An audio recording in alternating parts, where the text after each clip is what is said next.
the purpose of our committee is, because we haven't had committees for a while. And I just wanted to read quickly what I believe the purpose of this committee is. And it would be one that the purpose is that the board, this is a public utility, and we are the stewards of the ratepayers' money. 2, we are providing public oversight. 3, we are developing board, staff, and general manager communication and information sharing. And the last one, we are a recommending body only. So there's no decisions. We recommend a decision if we want to push an item forward to the whole board. Okay, so we, just so everybody knows, we are a recommending body only. And before I open that up, Director Ringen, do you have anything to add to the purpose of this committee? No, I think you did a pretty good job. Thank you. Okay, and our general manager, Ed, do you have anything to add to the purpose of this committee? One of the reasons I included that, hopefully it got onto every committee agenda, was to think about the breadth and range of potential topics to be included and or discussed, or items of potential interest. I think that helps flesh out what the purpose of the committee is. So that was one of the intents of including it, was just to be open it up to some creative thinking and get an idea of what kinds of topics the board members might want to hear now and in the future. Thank you. Thank you. Well, I think with the agenda, we've exceeded your expectations. So Yeah, true. A lot of things are coming around, and a lot of stuff the state's watching. So that's great. Well, I hope we have a good discussion today. Okay, so that brings us to the next item, and that is the discussion regarding the Phoenix Lake Preservation and Restoration Project. And I'm thank you, staff, for taking your time to be here. I know you had a big hand in this. And I'll just, before I put myself on mute, I'll just say some of the outcomes that I'm interested in is, I'd like to know the status of the project. And then based on our discussion, if getting more grant money to complete some of the uncompleted things is in order, then I would like to move this item over to the IRWM/Community Watershed Group to pursue potential grants. It's always great to find as much other people's money, OPM, as possible. And 3, an action plan for that grant. In other words, what is left to do. So again, one of the ground rules is that we would like to move in a direction. That's what one of the purposes of this committee is, and not spend a whole lot of time, backpedaling or wondering how, what's done is done, and it's how are we going to make this move forward. And that's one of the purposes of the committee. So Director Ringen, do you have anything to add, or can we go into the status of the project? Yes, please. That's great. I don't have really anything to add right at the moment. Okay, then I will put myself on mute and say to our staff, be great to do just a real brief overview of where we are, and maybe roll it into what else needs to be done. And then I can open it up to public comment as well, as long as we raise our hand. Okay, so with that, I'll put myself on mute.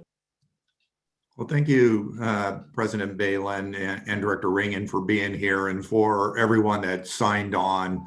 Good turnout. Happy to see this. Phoenix Lake Preservation Restoration Project, as everyone knows, has a lot of history, and there's been a lot of work over the last couple of years. I've been excited to be a part of it. Started long before I arrived, but definitely a fantastic project. And even with the current project and planning that began a decade or more ago, the history of Phoenix Lake is incredible. It definitely dates back more than a century. There's a lot of rich history and context associated with everything having to do with Phoenix Lake. Our staff and our district engineer, I will be handing this off to him to really be able to go through the details of the status. But I just wanted to say that Phoenix Lake is a valuable asset. As everyone knows, having storage, water storage on this side of the old flume is extremely valuable. And there's been a lot of planning over the decades for various reservoirs all over Tuolumne County, most of which were not built, that are still out there. So a lot of people before us have been thinking about storage on this side of the flume. And so Phoenix Lake is extremely valuable for that purpose. It's also the diversion point for Sonora's water treatment plant. And that is, And please keep it brief. I just wanted to, sure, I'll hand it over to Eric. I just wanted to make sure everyone understood that this is an important topic. Thank you. Well, very good. Thanks for the background, Ed. Good morning to everyone. I will be brief. You asked for a status on the project, and before I get going here, we do have a few staff members on. Gadiel DiMattei, who's been our project manager. He's an associate engineer. I think you folks have met him before. We also have Michaela on the line, and Michaela's been instrumental in the funding side and submitting claims for reimbursement. And then obviously we have Eric Hall, who's our water master, who was instrumental in some of the managing of the water out there. So where are we at with the project? We've kind of gone through this in previous board meetings about what was included, what wasn't included, and where we're at financially on the project. But in a nutshell, we have complied with our funding obligations under the grant agreements. We have done as much as was feasible to do in terms of dredging. As you will recall, our approach was a dry dredging process. So it involved installing over 70 dewatering wells in the lake. Unfortunately, when we got to what we call the east pool of the lake, and all this information is on our website so that the public can read and kind of see some of the exhibit maps, we were unable to dry dredge that part of the lake. And it's our belief, that is staff's belief, in addition, some of our consultants, that it would require a hydraulic dredging, wet dredging process, which is a totally different type of activity than what was undertaken this past summer. And so at this point, we have nearly reached the end of our funding for the project. We do have two outstanding sort of items we hope to accomplish this summer. And those are additional sediment removal from Chicken Creek. Chicken Creek comes in through Apple Valley, and it is totally overloaded with sediment. Many feet thick of coarse grain material has been deposited in that watershed. And we really would like to get in there, clean that up. And we do recognize there's been a proliferation of vegetation around the shoreline of the lake, partly because of this project. The fact that we've had the water level lowered now for, going on a year. So we intend to go and ideally mechanically remove, there's some willow trees and some other vegetation that have grown up. And so once we complete that, we would effectively be done with the project through the funding that we have now. In addition, our grant agreement expires at the end of this year. Michaela, is the drought at the end of this year? Oh, well, if it isn't, correct me. So I think that at that point, we need to open the discussion to what does the board still want to achieve.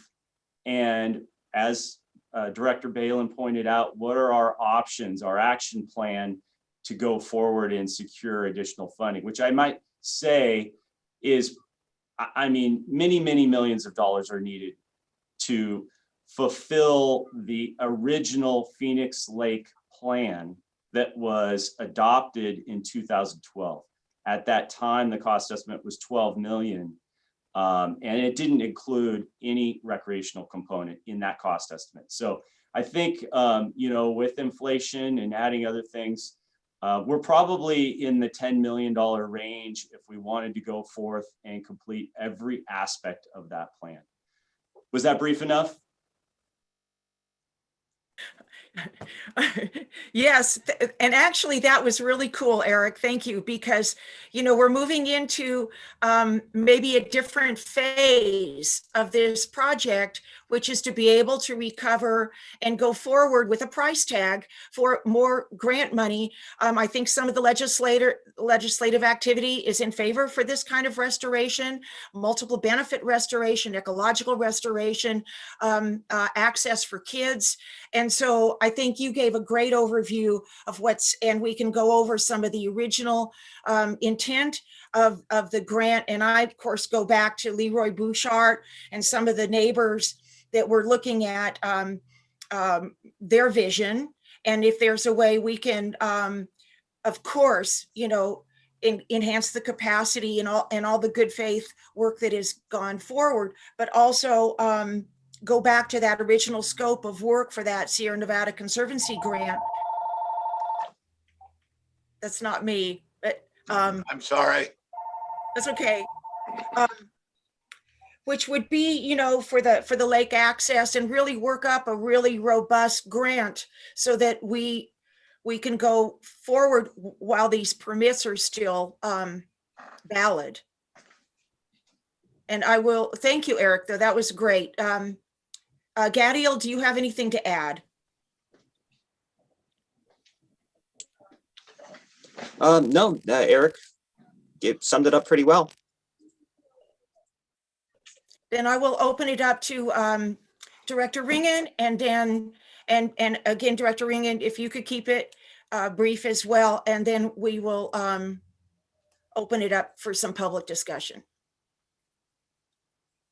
Well, I'll make it real brief. I'm not happy at all that the project hasn't been completely done. This was not the way it was presented by Ted Allen, who's the engineer at the time that the IRWM went after the grants. And at the time he submitted his plan, which I believe was put together with Horizon Consultant Group, it was supposed to be all entire job complete with recreation, public access, and education. So that's about as much as I want to say right now. Okay, thank you, Director Ringen. And now before I, just for public edification, some of the things that I think were achieved was to restore some of the lake capacity, other things, and sediment removal, heroic effort there. However, some of the other things, which would be, let's see, enhance wetlands functionality, reduce wildfire risk, improve fisheries, aquatic and wetland habitat, identify and remove sediment, identify approaches for providing public access to the lake. I think Director Ringen has mentioned that several times, including conceptual schematics of how the different access points could be utilized. Maybe some of those things, then we could begin to package and go forward, getting a price tag and try to submit these through community watershed grant programs or Fish and Wildlife. And maybe we could resurrect the task force and put together something that the IRWM group could maybe continue with. So again, excellent presentation. I realize some of these things didn't get done that are important to the community. And Hi, Barbara. and I will call on Ed and then Michaela. Great, thank you. First, I wanted to see if Steve, our finance director, could comment. There's, we've, the district has gone through about $6 million in funds, 5, I believe, grant, I'm using rough numbers, and $1 million of local ratepayer funds for this. So about a $6 million project. And I wanted our finance director to comment on all the grant submittals, reimbursements, and what's outstanding, so everyone has some information there. And two, Director Ringen, I'm sensitive to your comments and how you would like to see more done. And I think that the goals and objectives of the original concept plan are laudable and I think worthy of talking about. So this is a good forum for that and how we're going to move forward to try to accomplish it.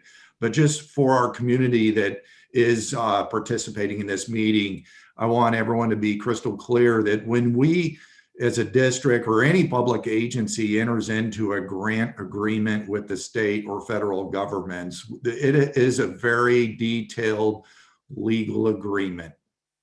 And it has a very carefully crafted scope of work. And for this project, TUD could only do what's in that grant contract scope of work. And so what TUD staff did was to fulfill that scope of work. And that was for the sediment removal and all the things that was briefly highlighted. And so unfortunately, in the current grant agreement with DWR, there was no recreation or public access or any of those other laudable items that were in the original concept plan. And I don't know, and perhaps our district engineer could comment on this, but my suspicion is that there just wasn't enough money. And so it was the highest priority items, which was the sediment removal to restore capacity, to improve circulation so that the water quality was better for fisheries, habitat, and just for the parcels located along the beach, so there wasn't any stagnant zone. So what was completed accomplished those objectives. And so I just want everyone to be clear. The district can only do what's in the agreement. We can't go above and beyond it. There wasn't the funding for it. So with what we did, Steve, can you comment on the budget that was exhausted, what's been submitted to the state for reimbursement, and where that stands real quick?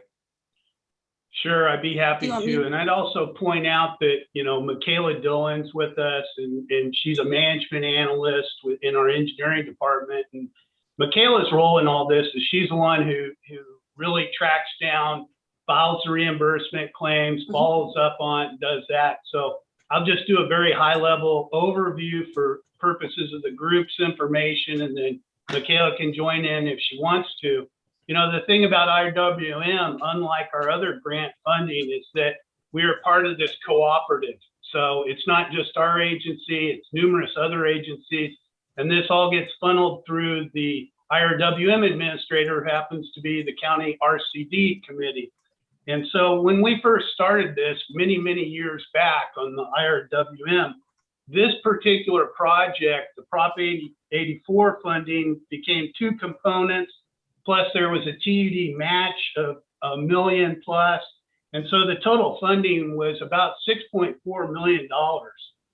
And so far through March 4th, we have spent $4.9 million, almost $5 million on this. And throughout the process, we have submitted the claims to RCD.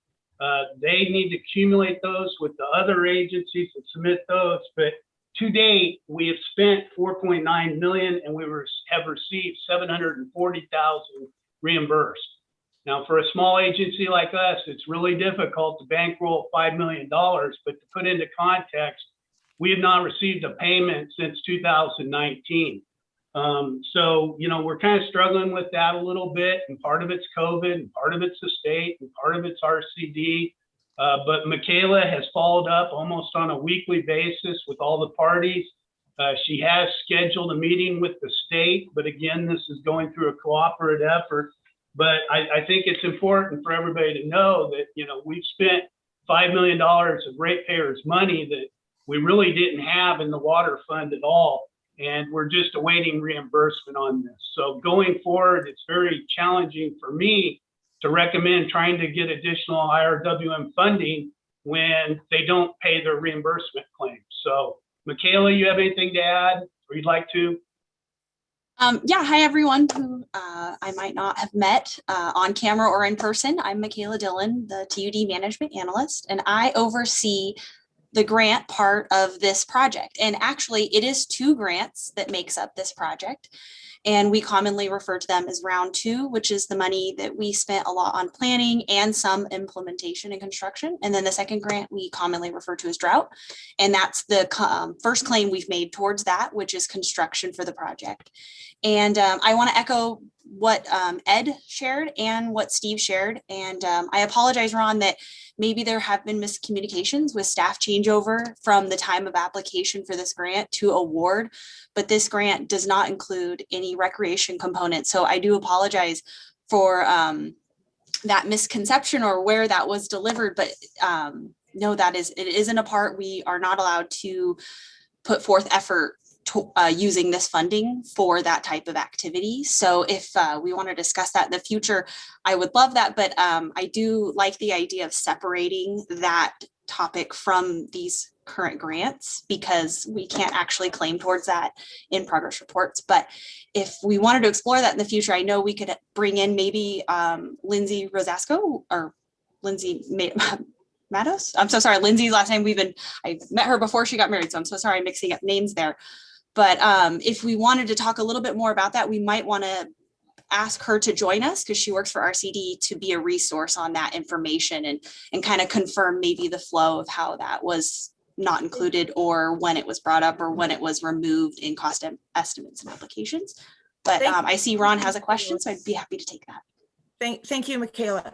I need to reiterate, we are here to figure out what didn't get done and how to move that forward.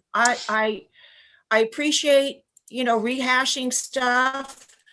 And yes, this stuff was not in the past grant. I believe we know what happened. I don't mean to cut anybody off, but what I'm more interested in is how do we make this continue in a positive way? It doesn't even have to be the IRWM. It can be a watershed grant. We've got lessons learned right now that things had to be left out. We just need to move forward and see what needs to be done. And I don't want to use the word correct that, but add that back in so that we can have even more deliverables to this. And I don't mean to be rude and cut people off, but if we go down the rabbit hole of the past, then it's just we won't get to me where I want to go, which is to restore and rectify and move forward, enhance the property owners, the property values, enhance the accessibility of this lake. That's what we need to focus on. I realize it didn't get in the past funding. That happened, I take responsibility. So how can we move forward with certain grants that talk about property acquisition? And I don't know about you, Michaela, but there's just a lot that, like you said, Lindsay Matos is an amazing resource for grants for future funding for this. Yeah, and I have connected with her about some recreation topics. We've had some meetings about that. And if you want to explore that, that's something staff is open to. But I just wanted to clarify that sometimes, that they were separate.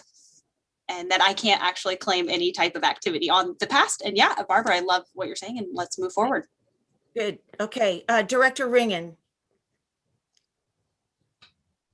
Well, the only thing I would say very briefly in response to what Michaela brought up is that when Ted Allen brought this plan before the T-Stan Irwin group, the recreation, public access, and education part was a big part of the sales pitch to get the IRWM to support it and go after the grants for it. And that's what brought on all the environmental groups that are part of the T-Stan Irwin. So I'm just going to leave it there. It started out that way. How it went, who changed it, I have no idea. Thank you, Director Ringen. I think we're here. I think we're saying this is a value. Now, how do we get it funded? Without it being a hardship, as Steve brought in and Ed brought in, without it being too much of a hardship on TUD. How do we aggressively go after a few million to see, and it's just one bite at a time. And we may have to take that technical report for public access and revisit that. That has steps on how to go forward and really examine this. And again, I know the public is anxious to chime in, but we can have another robust discussion in our community watershed committee as well. And bring Lindsay in at that point too. Might be a good way of how are we going to move this forward? So with that, I would like to open it up if there's any public comment. Yes, Sally. I'd like to speak. Oh. And okay, we had Sally Rhodes first and then Dennis Wilson. Thank you. I think that presentation was really, really helpful. And I had an interesting experience this weekend. My adult son took me out on a canoe trip. He knows the lake so well, having grown up fishing there his whole life, that he could navigate in even the shallower water. And it's breathtaking what you got done. It is absolutely breathtaking. The scope of it, how the water looks, how the wildlife has places to be that you can see. You put in the willows to try to help. I mean, it is so wonderful. And then you come back out and you're heading back to the south and east end and you're like, man, it'd be so wonderful to keep that momentum. I mean, that is a huge accomplishment, what got done last summer. And I just ask you to try to hold that momentum, because the rest of the lake would so love to have the same feel and the dredging and the silt pond. And all I'm asking for is that we continue. But I want to thank you, because once you get in a canoe and get back there, my God, the water is gorgeous, just gorgeous. So thank you for what you got done.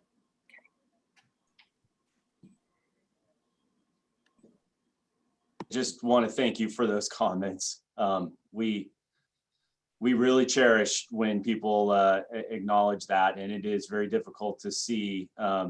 Being in a canoe is a real intimate way to get in contact with it. So thank you, and we do hope we can accomplish more of the same in the other parts of the lake, and that's the subject of the board's discussion on this topic. So, but thank you very much.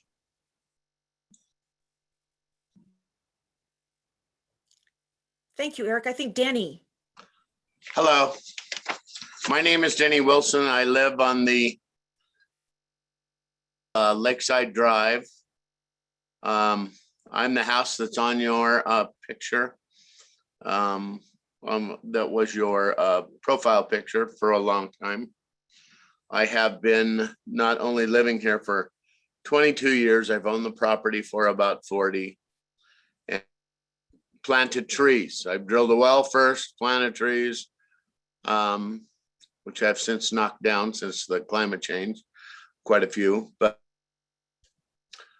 as a young boy, I played, and we had a daycare center where the resort was. If you look across the lake, where the Baldwins live, and the old Coca-Cola machine is still there. For 50 cents, you used to go out there and get to swim in the pool, and they had poles. So without going into even more detail, I've been out here since I was.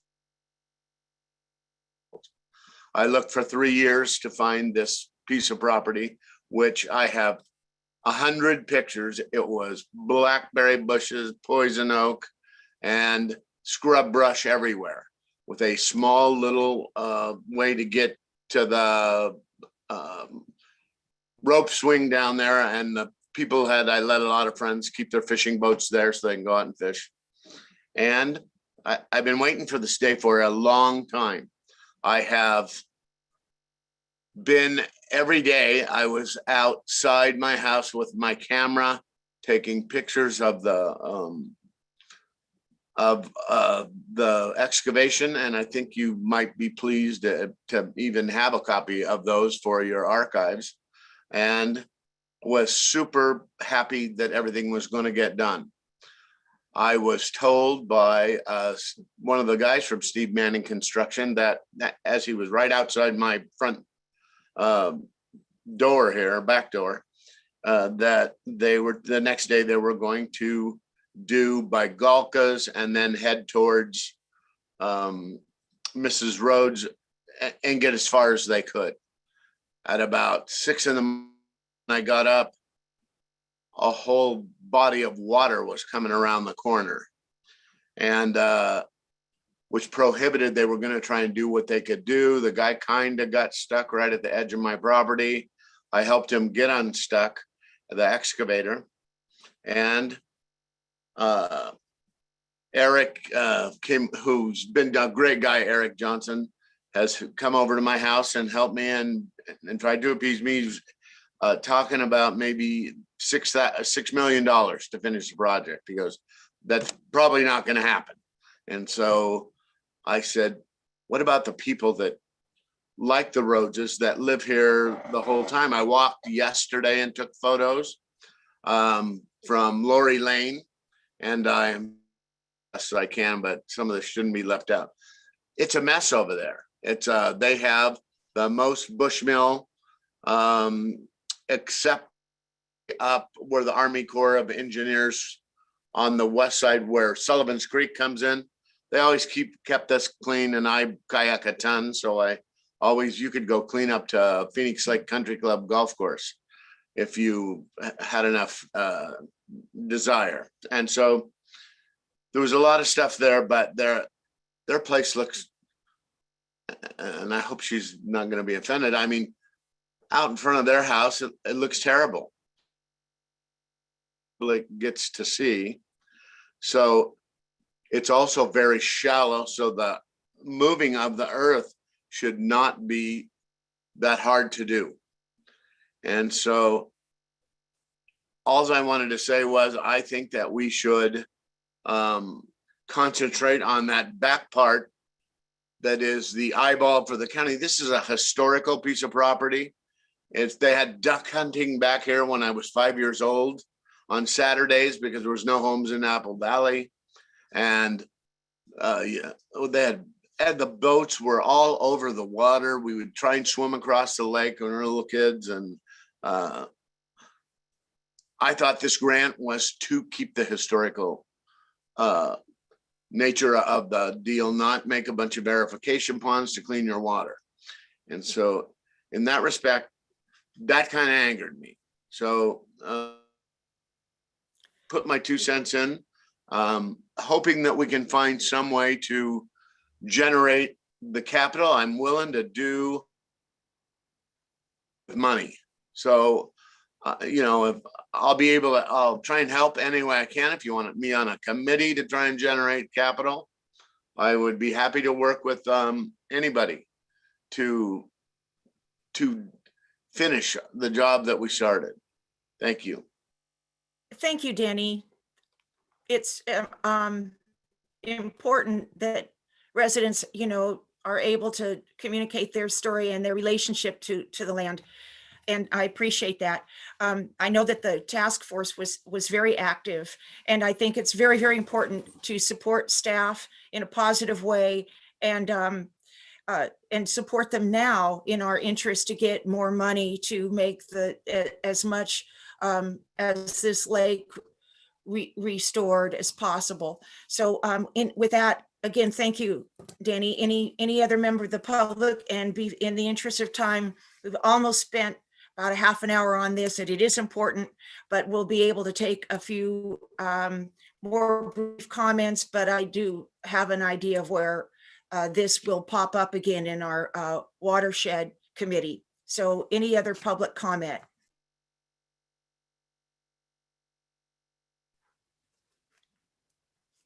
You see any, Melissa? I'm not seeing any additional See you comment looking- at this time. Okay. Can I say one more thing? This is Denny Wilson again. Yes, could you move your, so we could see your face? We see just the top of, there we go. Is Thank that you. better? Okay. I went over to Everett East, who is on the, I guess, southwest side of the lake. I totally commend the extra work you're going to do there. I think that is deserved place to finish the job. You need to swish that water around quickly, and it's pretty shallow there. And there's a lot of bush mill around to the edge of the deal. I think that's a great place to spend the money. I don't know where I went, but it's a great place for the money to go. And I'm 100% that. And I took 100 pictures yesterday walking around the lake. So I did see the people in the canoe as well. So thank you. I just wanted to add that to this discussion. Thank you. Well, thank you for your interest. And again, we've reviewed a little bit of, we have a bunch of stuff that hasn't gotten done. TUD has done a heroic effort in cleaning it up and enhancing the capacity and creating wildlife habitat. And we need to move forward and finish the other half of this. So with that, and Director Ringen, please chime in, but I would like to move this item to a future IRWM watershed, community watershed group that can then, with Michaela and Danny and the roads and the task force, to really get that community behind what we need to do and beat the bushes for some more money. And we're not talking, you know, hundreds of thousands. We're probably talking a few million. And to bite it off, okay, and separate it, manage it, put it together, and have one large improvement. It's not going to happen. You know, maybe we need a 4-year timeline or something on this, and bite it off one bite at a time. Is that okay with you, Director Ringen, if we recommend moving this for a finer grained look in the watershed committee? I definitely agree with that. The only thing that I'd like to add is that I really would want to know prior to that time how long those permits and everything else are good for, so those don't run out, because it was hell to get them in the first place, and wouldn't want to go back through that again. Yeah. Staff will be prepared for that conversation, and we'll check all of our permits. You're entirely correct. Last thing we want to do is have those expire. So if we can file for extensions, we will do that proactively, even in the absence of funding. Thank you, Eric. Again, thank you for a great presentation, bringing us up to speed and figuring out where we need to go. One last thing, this would be directed to Sally. Is the Phoenix Lake Task Force still active?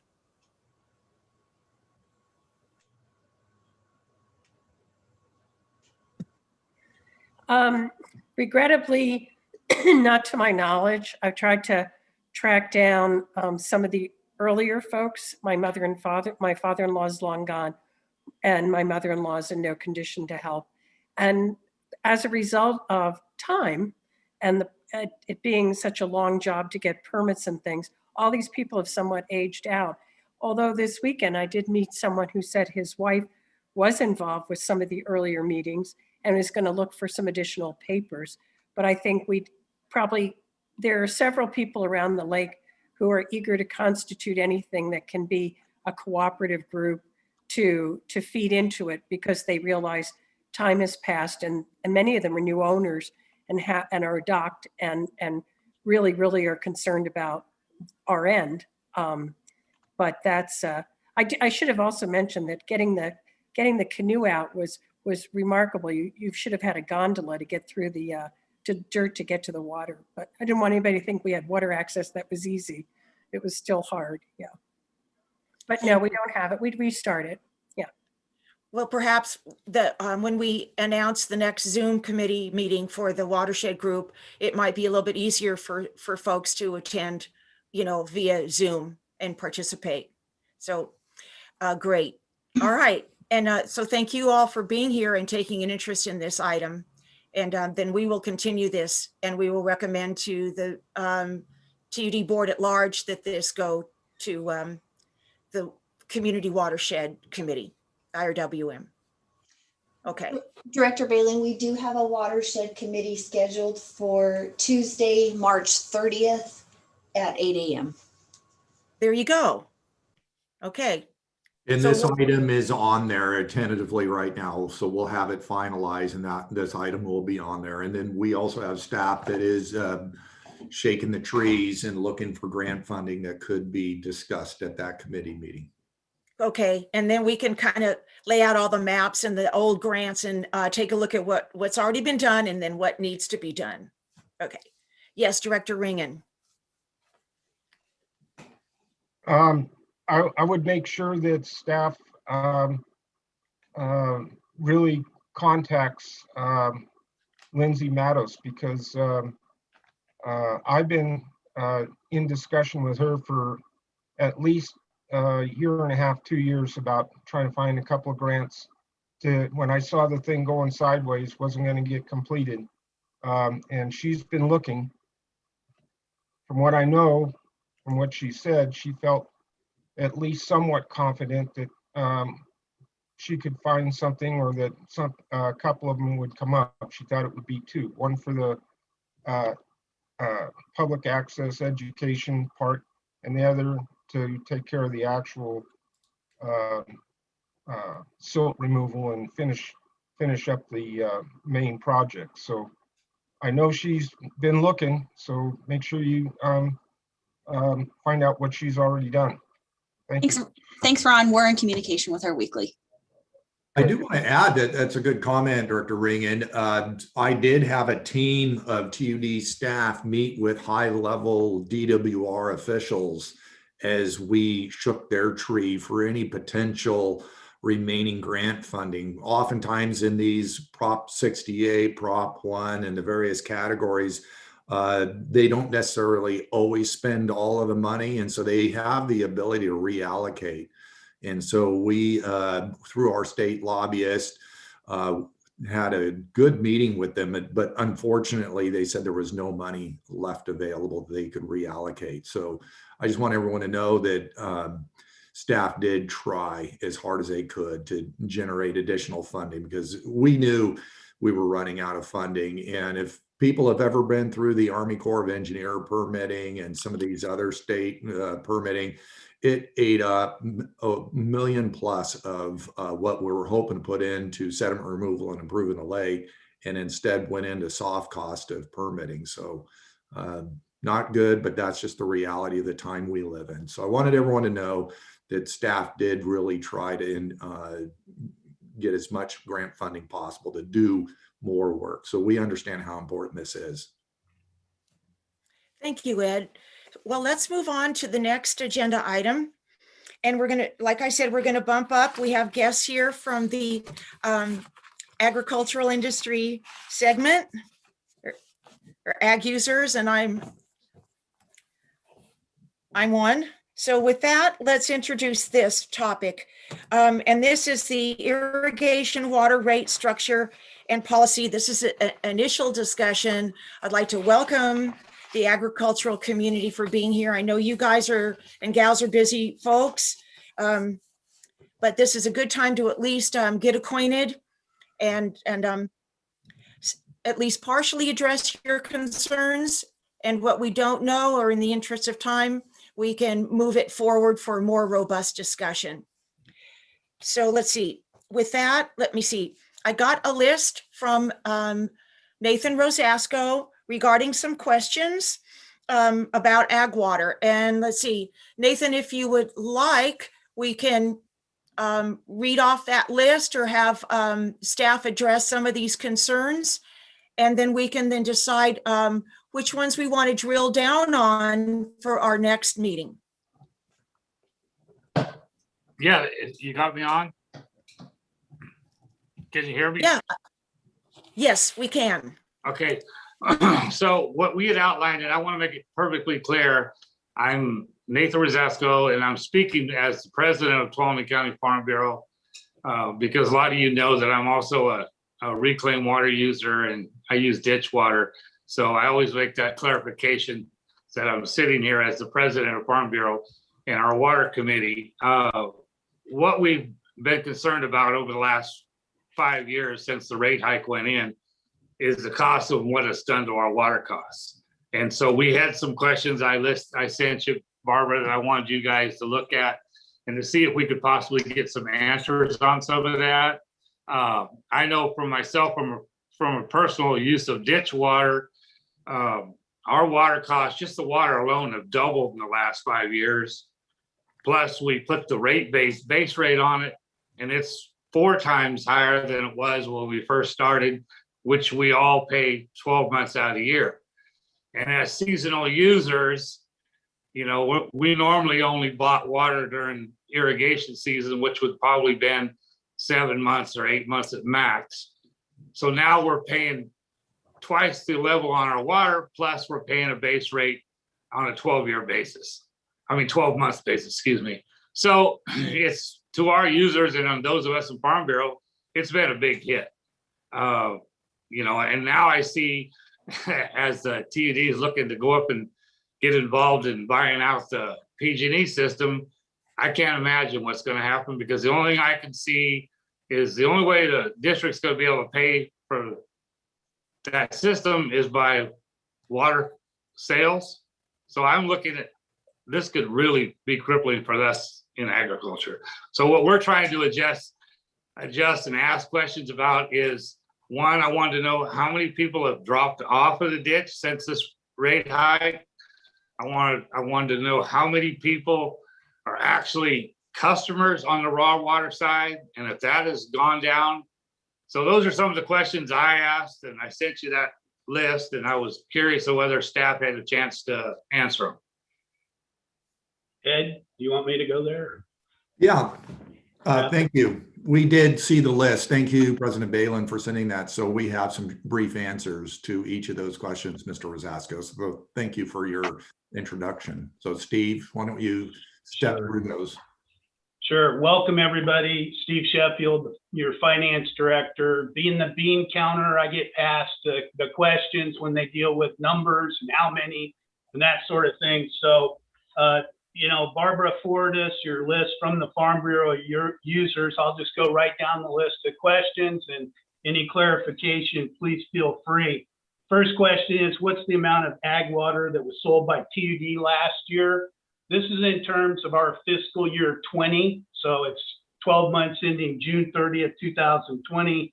Total ag water was 462 acre feet. The next question was, what is the amount of raw water that was sold by TUD last year? The total was 2,580 acre feet.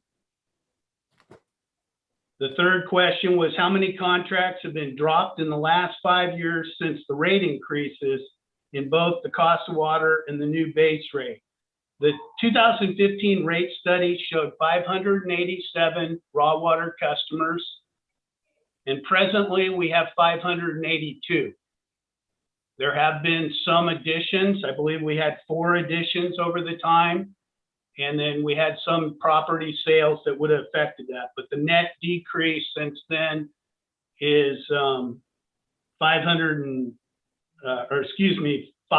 going from 587 to 582.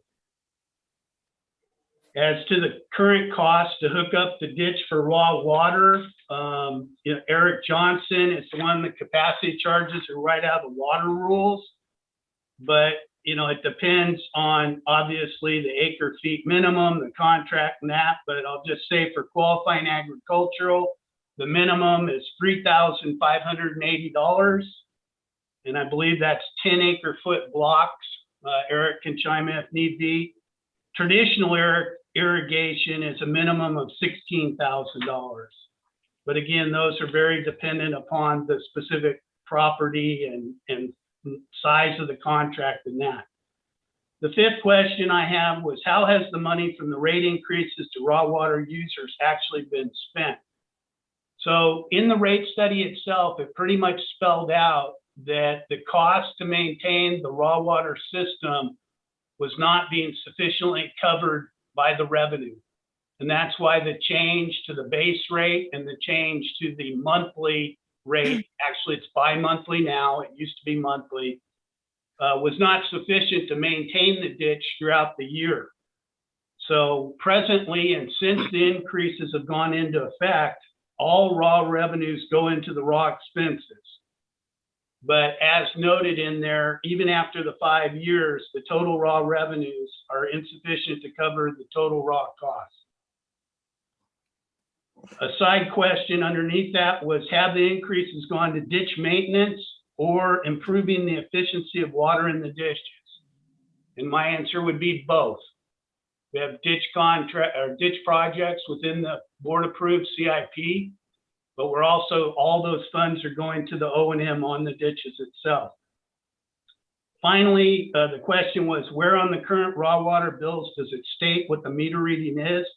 Based on MID cubic feet or gallons. And again, for the MID customers, under the current charges, it states MID. And then on the left, where it shows the usage, would be the MID on that. Otherwise, all our customers, both treated and raw, if they're metered, everything's billed in cubic feet. Steve, can you, for those that may not know, define MID? We got a little while, it might take a while, Barbara, but essentially MID, which is what obviously TUD's always done along the route, is dealing with miners inches per day on that.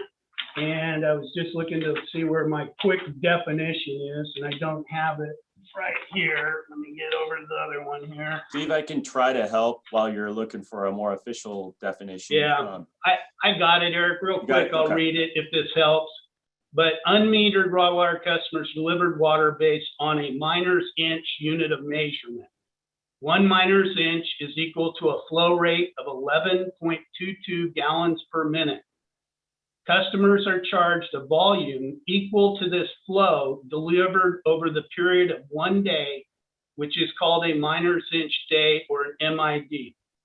So a 1 MID is equal to 16,157 gallons or 2,160 cubic feet.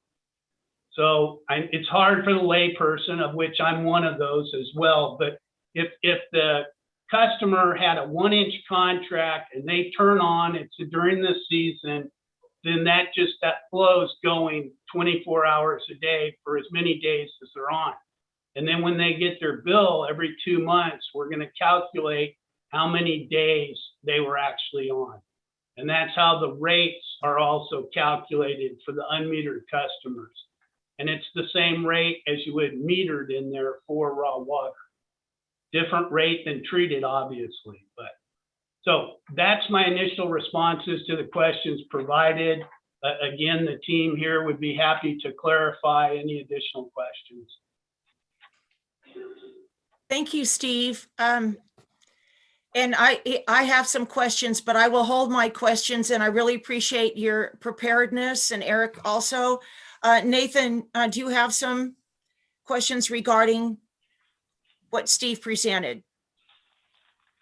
Well, I guess one of the questions I had is, and as I would refer to Eric, this is a very confusing situation when you start dealing with MID, acre feet, cubic feet. A lot of our members, it's confusing, and the math on it, trying to figure out MID per a day. And you look at your bill, and I still honestly been paying bills for years, and it's hard for me to understand when I see a reading. I don't see a MID reading on my bill. And I'm not even sure and I'm a large contract user, I'm not even sure. But anyway, my point is, I'm not even sure exactly if we should be looking at maybe changing the way we are doing this billing and go to an acre foot, which is what a lot of other districts are doing, and figure this out differently. Because I know that most people you talk to, when you talk about MID, they're looking around going, what are you talking about? And it's a very complicated way of figuring out water. And I think it's something that we should address and try to figure out something that everybody uses regionally and not just, I know the mountain communities have done this over the years. So that was one of my questions. I know when I referred to the hookups, you know, it goes back to Eric was here when we renegotiated the original hookup. We were selling water by miner's inch. Is that not correct, Eric? That's correct. And so some of these figures that you're giving out, I don't know where that 3,580 per acre foot block. What's that? Is that a new figure that's come out? No, so, you know, it is confusing. I totally empathize with you.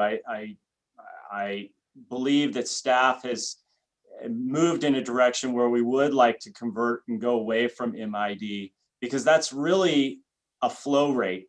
And yet when you add the day time period in, that's how you get a volume. It's very confusing, not to mention miner's inches are different as you move up and down the Sierra Nevada.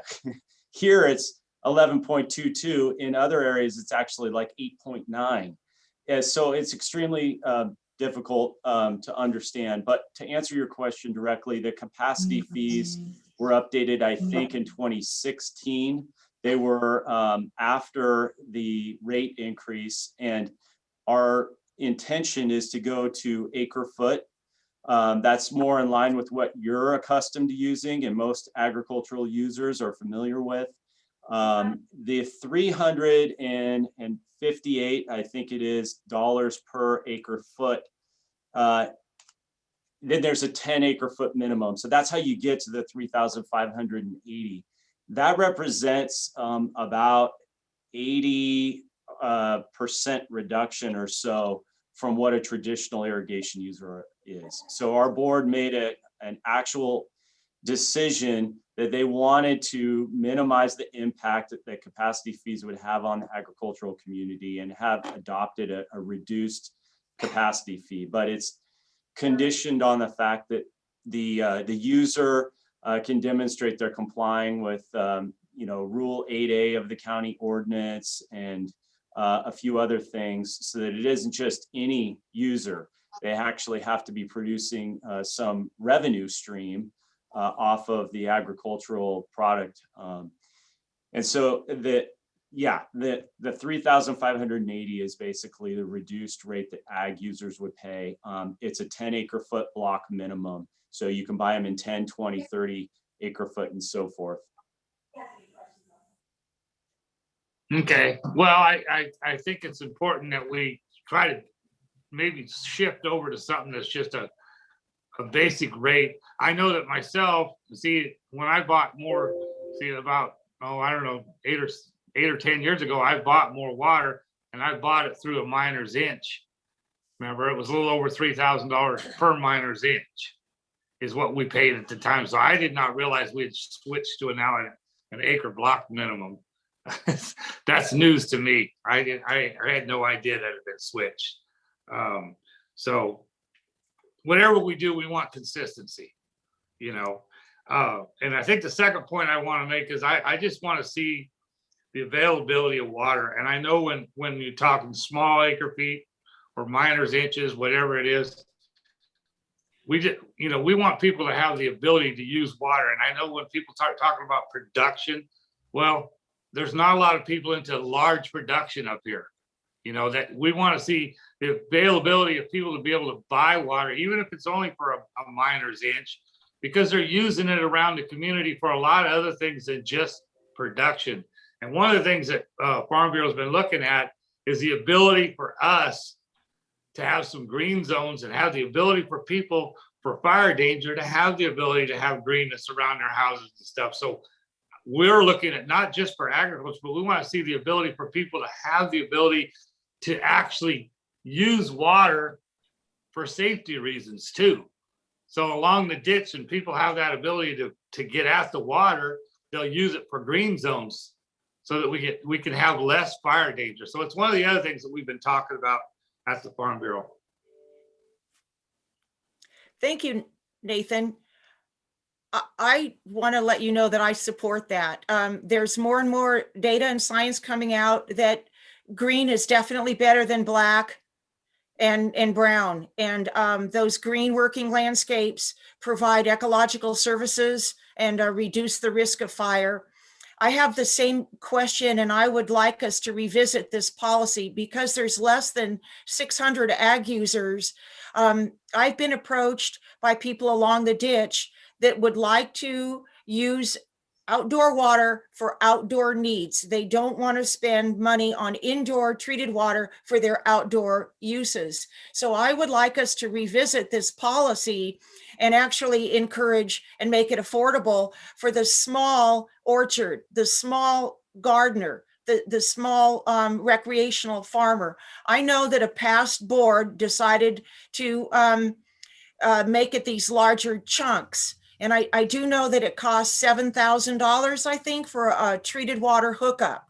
But when you reduce the amount of ag users to only 600, that would be like making us pay for all the improvements. And if we can increase that raw water customer base, we're getting more customers for TUD, which is a really good thing.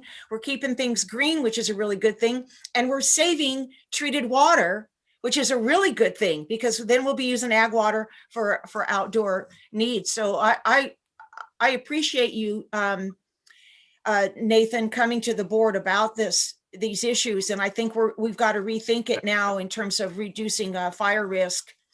And perhaps we can have a closer look at our policy and revisit those policies and be able to get more people on, not just people that are making money off of their product.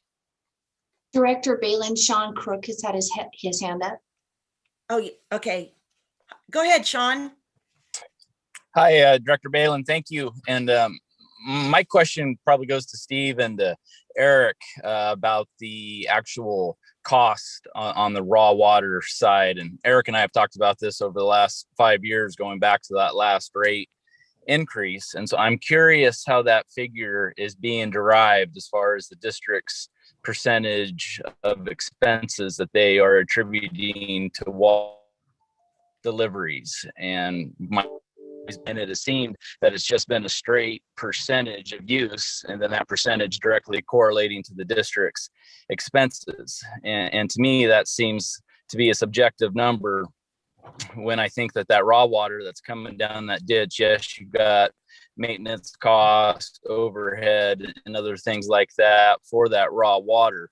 But when that treated water goes into the system and then out of that ditch, you have a lot more expense to get that same water treated and delivered to a homeowner than you do that raw water delivered to our agriculture users. So that's really where my question is on these increases. And we keep saying that raw water revenue coming in doesn't cover the expenses. I still haven't really seen a detailed accounting of how those expenses are derived. That seems to make quite a bit of sense. So thank you. Sure, Director Balin, I'll go ahead and respond. First of all, Sean and Mr. Rosasco, thank you for your time today. I appreciate you coming to us. I'm also responsible for the utility billing department and the customer service. So, Mr. Rosasco, if you ever have any questions about your bill, please feel free to call any of the customer service representatives. They should be able to explain to you how the MID was calculated, where it's shown on the bill. When we went to our new system a couple years ago, we tried to make the bill much easier to read, but obviously MID customers are special and different, and so there is some explanation there. But on your bill, you should see a spot where it says usage, and for an MID customer, that's MID. In response to Sean, your question, I know we've had discussions past. I think probably the most recent was back in 2015 when we did the rate study and we calculated then. But for everybody's information, you know, our accounting system, we track all expenses by department, and our departments are raw water conveyance, treated water, water distribution, sewer collection, sewer treatment, general overhead, engineering, finance. So we track every expense to that degree.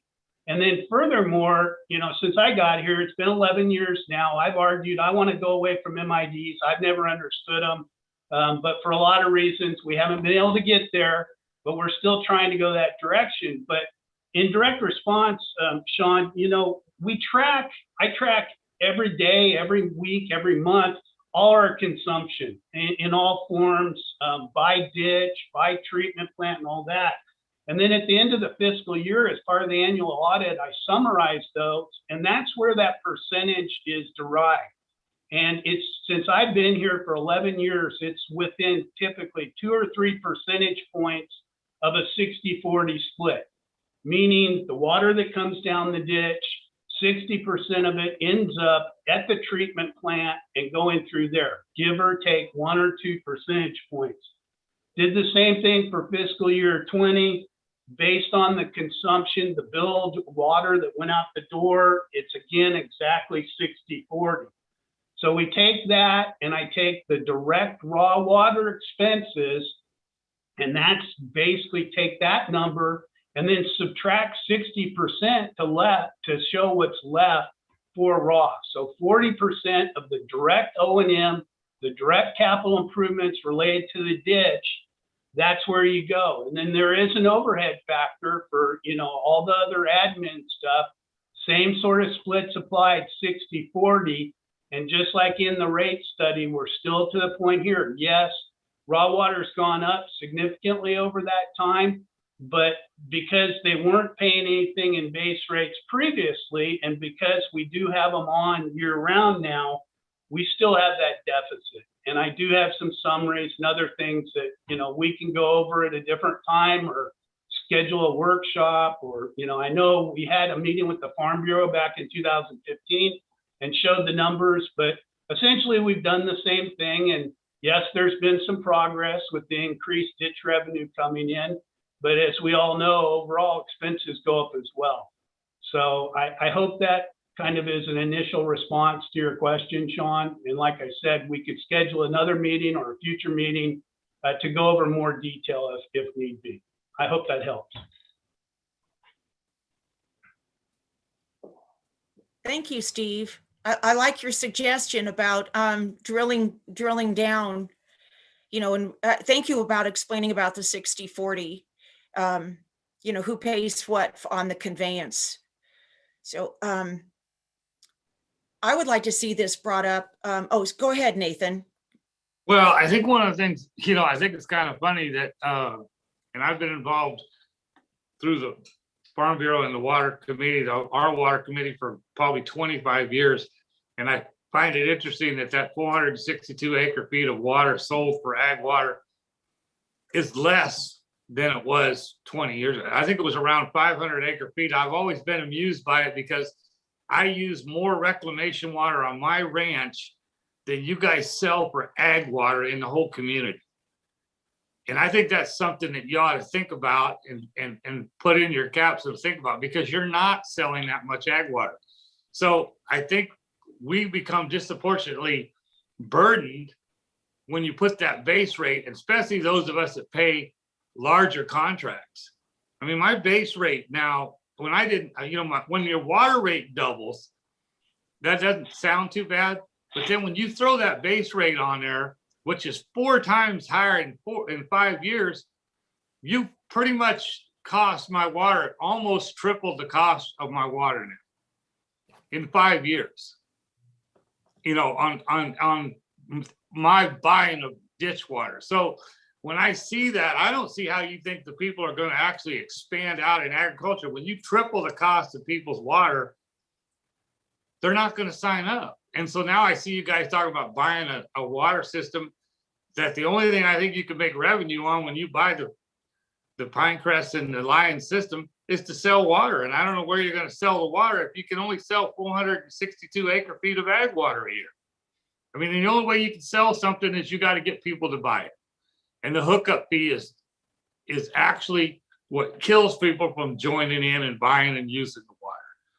I've been telling people for years at TUD, you guys are a well drawer's best friend. You charge so much to get into the system that you can never beat the well drawer, because he comes out and gives you a well, and at least you got a system that is going to be there. And so you're going to pay your electric rate. So I just think that this is a poor situation to have to sit here in a Zoom meeting and discuss it. I'd like us to, at some point in time, get a meeting together where some of our members can actually, because today was I only have, Sean's the only other member I can see on board.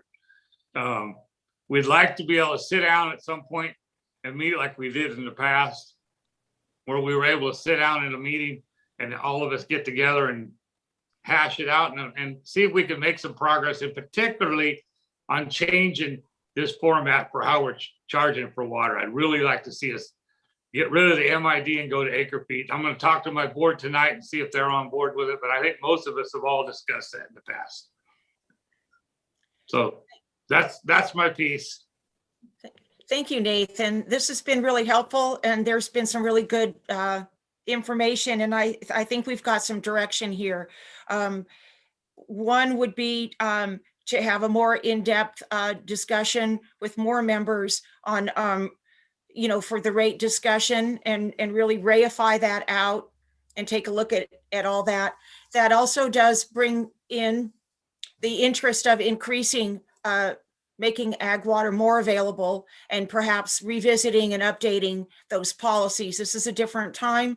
We've got high fire danger. It's really making us rethink a lot of our community plans even. So policy updates, I think, are in order. So if it would, and Director Ringen, please weigh in, and I'll be done in 1 minute. I would like to move this discussion to a single agendized item on our raw water rates and policy updates, and without a lot of other, in the interest of time, so that we can just sit down, roll up our sleeves, and really take a look at this thoroughly and drill down. So Director Ringen, do you have any comments on that recommendation? Not really, other than to say that I agree with it. And I think that on a whole, the points that were brought up about mitigating fire danger, having green spaces, is really a valid concern for all of us. And also that I think the way things are going, we may just be very, very happy to have some very healthy local ag farms for food. So I'll leave it at that. Thank you, Director Ringen. Director Any more Bailey, on this? Director Bailey, on your committee recommendation, is that to bring back to the water committee for just a single item discussion? That is correct. Okay, thank you. Right, and it would just be, we would be focusing on, it would be two-part, policy update and water rate discussion. Yes, Ed. The discussion came up about moving away from MID to acre feet. When I arrived here 2.5 years ago, I said the same thing. We got to move to an acre foot charge, and it gets into metering. The state's already moved in that direction. Fortunately, we don't have enough irrigated acreage, so we fly under the radar of the state's requirement for an ag water management plan that I participated on with other irrigation districts. So we don't have that onerous mandate like we do on the urban water management side. But nevertheless, we did apply for a grant through USBR and did receive an award for $150,000. We are moving toward magnetic flow meters on ditches so that we can make this transition from MID to acre feet. And it's a great suggestion. It's one that I've been making since I've arrived. There's just a lot of historical context. And then with the ditches, when we move to magnetic water meters, there's going to have to be improvements in that, at the actual diversion itself. And I think we received this USBR grant, over a year ago? I mean, it's been a long time since we received the grant. I don't think we put 1 meter installed yet. And the reason why is, again, it gets back the feds in permitting. We've been delayed by a number of numerous information requests and permitting just to get these new magnetic meters installed. But I think we're about 50% metered now of the approximate 600 accounts. And with the additional 150, we should be up to 2/3. I think these magnetic meters are well tested and verified. Staff did a lot of research. They're very capable. They're very accurate. I think it will help our raw water users better understand what's going on, and will help better measure flows and help us be more efficient, which is where the state's taking us. So we need to get once these 150 meters get installed, we still need to find some funds. What are they, about $600 per magnetic meter? And then the labor cost of installation. I don't know if our staff has it off the top of their heads, but we are moving in that direction, Mr. Rosasco, and I agree with you. It's a long time coming, and that is a high priority. And we have been working on it. It's just trying to work with the feds, get this money to fund these magnetic meters has been very challenging. Ed, and we did get awarded that funding quite some time ago. You are correct in that. We are not allowed to actually spend the funding yet for the reason you source, which is the permitting. And that was a Water Smart grant through the USPR. Melissa, is it possible to schedule our next water committee while we've got folks here that can hear a potential new date? Or is it too premature to schedule one right now? I'd like to look at the count. We have a lot of meetings coming up, so I'd like to look at the calendar and check also with staff too, since we have quite a few meetings come up. But I can look at that definitely this week and get back to you. Okay, thank you. Uh-huh. All right, and thanks, Barbara. I had Sheffield. one more. Can I ask Steve, the finance director, could you give me the answers to a lot of our questions? You could get that in writing for us and send it out back to us. Is that possible? Certainly. All right, I appreciate that. I'm You not a bet. very fast note taker, so it's always hard for me to catch. Yes, I'll send that out today, Mr. Rosasco. All right, thank you very much. Thank you, Nathan. Good questions. And it's timely also that we move maybe away from the miners inches. So great. Thank you guys for being here. All right, hey, thank you. Okay. And thank you, Steve Sheffield, for and having the information right there. Appreciate it. Okay, so we'll move on to our next item, which I believe we move back to the Phoenix Dam is, I believe. Let's see. Yeah, Phoenix Dam Rehabilitation Project. Okay, that's me. Everybody can hear me? Okay, good. I'm going to share a screen quickly here.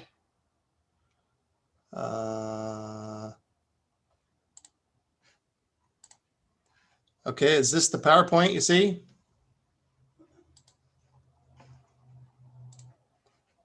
Yes, but it says urban water. Okay, there you go. I saw your urban water. So good. Yes, thank you. Very good, thank you. Okay, so President Balin, Director Ringen, community, this is a project that has been in the works for a few years. This is to provide rehabilitation to the Phoenix Dam spillway. I show a little map in the upper left-hand corner where Phoenix Lake is, for those who don't know where Phoenix Lake is by now. And this is the spillway where the water flows through into Sullivan Creek. And it is in serious need of rehabilitation.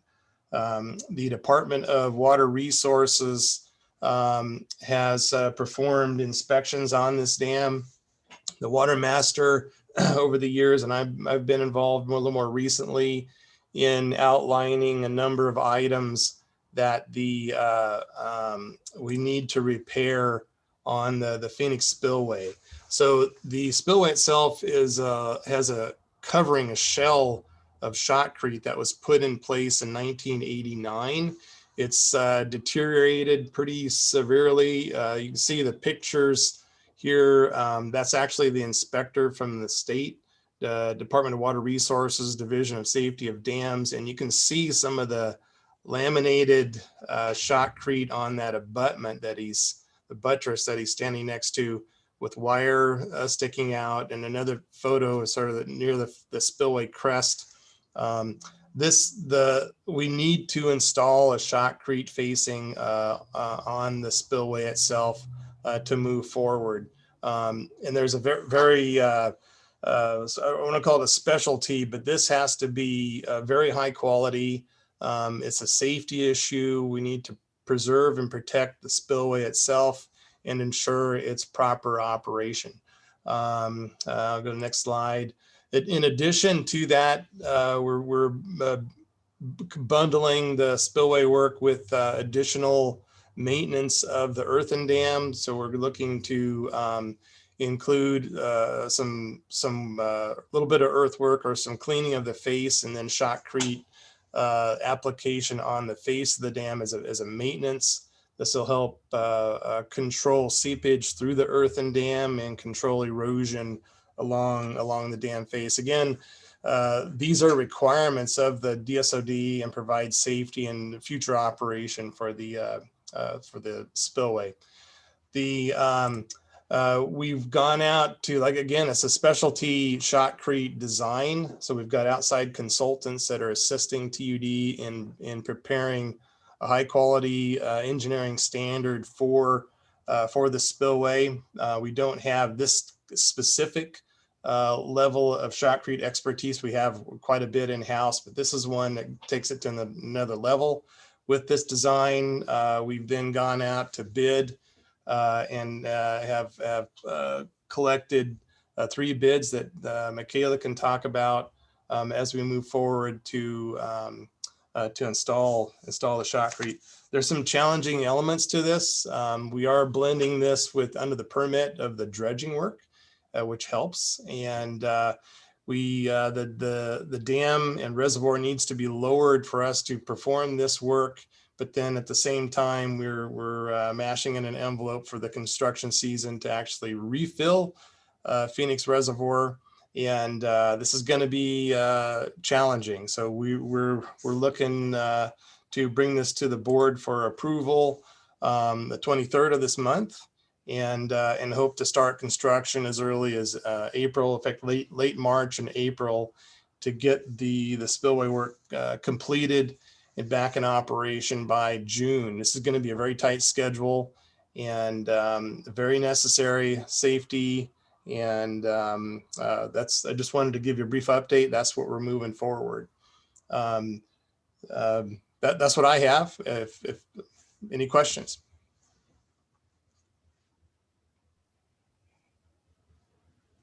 Ron, do you have any questions? No, I don't. Thank you. I had to go throw a log on the fire. I apologize. Did I miss how much this is going to cost? Michaela? Can you hear me? Yes. Hi, Barbara. We did go out to bid. This was competitively bid, and we received 3 good responsive bids, but the low bid was a local contractor, Sierra Mountain Construction, at $458,000, which is near the engineer's estimate. So staff was really happy with that amount, and it was competitive. Thank you. So that there's no grant associated with that. It's all CIP. Correct. There is no grant funding. So the bidding process was done off of our internal policy that the board adopted in the last 2 years. So everything was done bidding according to that. And this is in our CIP. Is that correct, Glenn? Yes. Yes. And I'm so sorry, I don't know the actual title on the line item for those the CIP, but it will be found in there. Thank you. Good presentation, Glenn. Thank you. Thank you.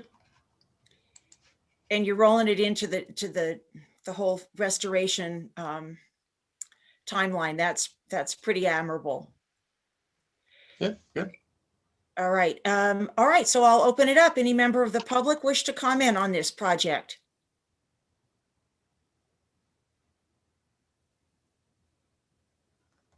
I'm not seeing, do you see anyone, Melissa? I'm not seeing any at this time. Okay.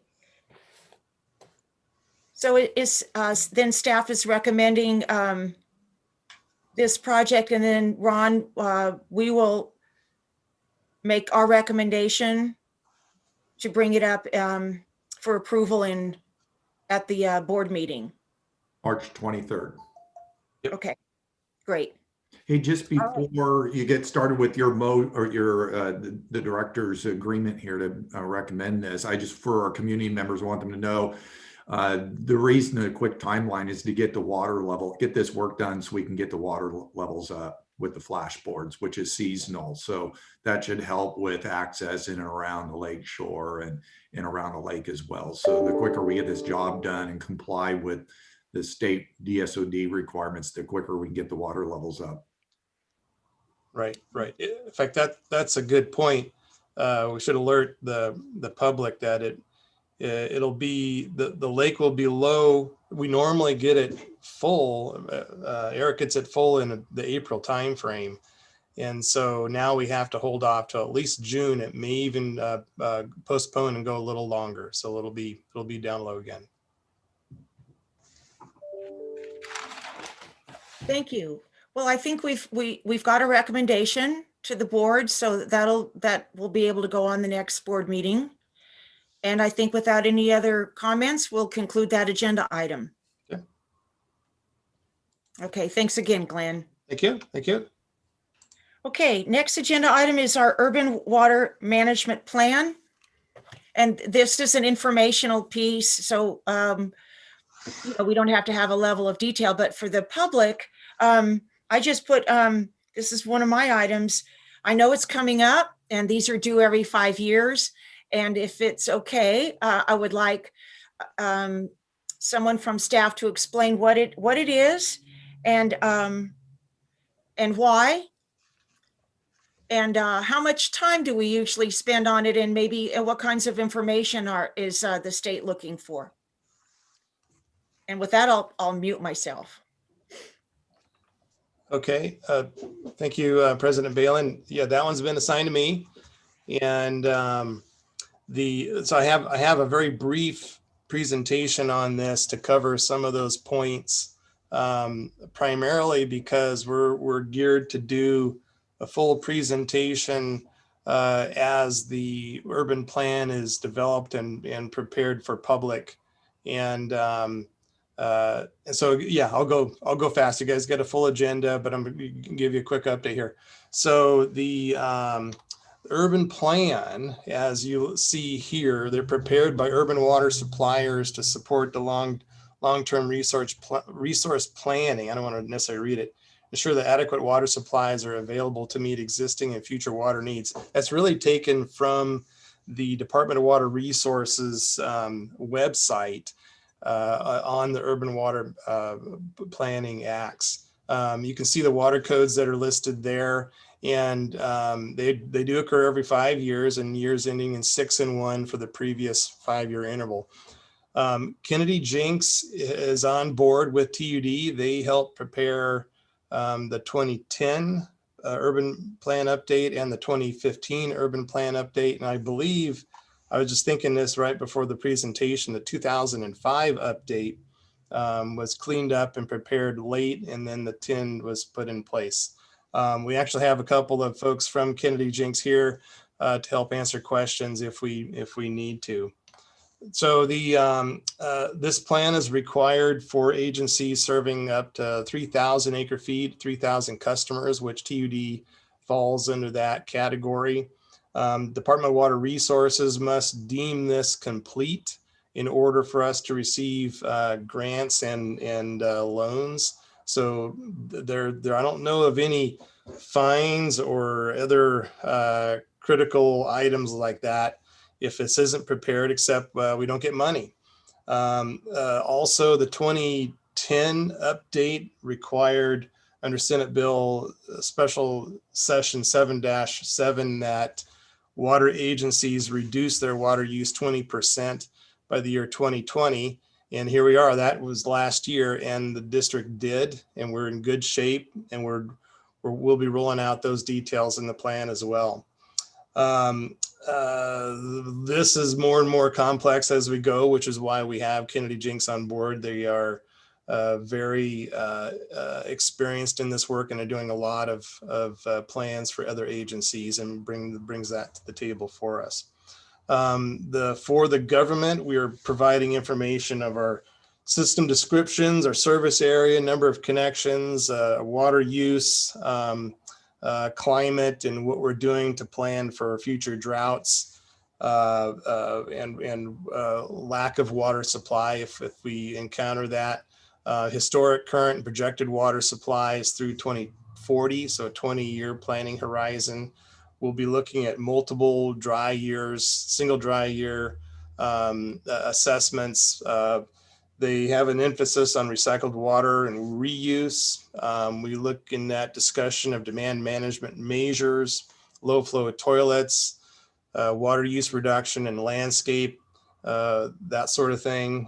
Also, there's a new major element we're looking at is the water shortage contingency plan, which will be adopted separately or in addition to, but as a separate package to the urban water management plan. And this will be a special format of really our regulation 12 and also kind of a drought planning document that helps guide us through water shortages in the future. One of the things that the plan is not as separate is the new Senate Bill 606 and AB 1668, which is the combined known as the Making Water Conservation a Way of Life, which is rolling out as we speak. We're still waiting for an outdoor water budget from the state. The indoor water budget is going to be 55 and then 50 gallons per capita per day. A fairly low amount of water use. I believe the district is getting close to those levels, but that's actually a separate legislation that's being rolled out. So one of the things that's important to note is really the rollout schedule. So starting tomorrow, we'll be reaching out to the public, tribes, city, county, other community entities for their comments and input on the urban plan update. We hope to have a release by May 4th for public consumption, for public review and comment. And then May 20th, we're looking for a full presentation to the Water Committee. So that's something you guys can look forward to. And then to do some research on what this all means. By June 7th, we'll be responding to public comments, a full board presentation by June 8th. Kennedy Jenks will be providing those presentations so we can get it all correct. And then finally, a public hearing on June 22nd to adopt both the water shortage contingency plan and the urban water management plan. Because we have a deadline to submit this to the Department of Water Resources July 1st. So it's a fairly aggressive schedule, but I wanted to let you guys know and have this outlined in advance. So these links are hard to see. However, if you do a Google on urban water management plan, these resources pop up fairly nicely and go to the Department of Water Resources pages, and they're loaded with information on what goes into the urban water management plan. It's extensive.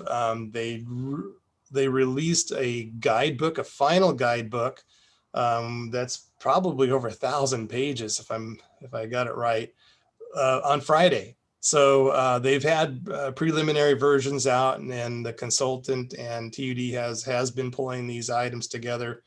But this guidebook is very large and gets very complex. And anybody interested, that's a good resource to go look at. And then additionally, there's a link to the existing 2015 Urban Water Management Plan at the TUD website. That's our starting point, and we'll be modifying and updating that plan. Again, just go to the tudwater.com and go to documents, and you can find the urban plan there. This is intended to be brief, and I don't have a whole lot else to say. We're going to be pulling this together, and wanted to get this in front of the Water Committee, and you'll be seeing this again in detail. Thank you. Thank you, Glenn. That was awesome. And I know it's kind of an oxymoron regarding urban, because we all look at ourselves as rural. So I really appreciate that slide that said, hey, anybody with 3,000 customers is considered urban, even though we're so spread out. So thank you, Glenn. This is amazing. Will we be putting something besides the announcement for the public input, like a press release, something like that to guide people? A lot of people don't read that fine print when they see that, you know, either us or PG&E. Something like that would be helpful. Is staff considering a press release? Oh, we can. The primary outreach right now is to again, tribes, cities, state, local community members that have been active in water. But there's no reason why we can't put out a more public a notice to the paper or on our website, potentially adding it into the flyer, the billing flyer as we go. So, and then of course, under the legislation, you got to have a 60-day notice for the actual adoption, the formal adoption of the plan, and that'll be rolling out in the paper for sure. Thank you. Director Ringen, do you have some comments? No, that was interesting. Thank you. Thank you. Okay. Yes, Ed. Just for community real quick, this is one of, I always like to make sure everyone's aware, this is an unfunded mandate by the state. So every 5 years, all agencies with 3,000 connections or 3,000 acre feet or more must prepare these urban water management plans. And every 5 years, they're becoming more and more and more onerous. And so it is a significant cost. It is not an easy process to go through and summarize all the data and pull it together and get it published and get it approved by DWR. It's been an act since 1992. Been involved in just about every installment since then, but it's a significant cost. And I want everyone to know this is what the state's doing, and we have to abide whether we're large or small. Well said. Yeah, I know it, and you can see even now that we are contracting with Kennedy Jenks, this is something that, like you said, we have to do, and it costs the ratepayers as well as Glenn's time and support from other staff members as well. I see the needs for keeping water in our county changing, and so it's important that we really account for the ways we use water. And we're also really unique because we have our irrigation water. It's not just using treated water. And I know the state is very concerned with treated water. This is great. Any member of the public, Melissa, that would like to comment? I've not seen any at this time. Okay. Well, not seeing any, then we'll continue with expecting to see this. And I would like to make a recommendation that we do a press release so that folks can see it either in My Mother Lode or in the Union Democrat, that we will be soliciting input for the urban water, for the planning effort, since we only do this every 5 years. Would that be acceptable to you, Director Ringen? Certainly. And maybe something in our Minder's Inch or whatever we call it now, our little newsletter. We'll have it there, President Balin. Yeah, that was a good suggestion, Glenn. Okay, well then we'll go to the next item. And that is item 5, review of the treated water system optimization plan, transmission mains, and regional water treatment facility sites.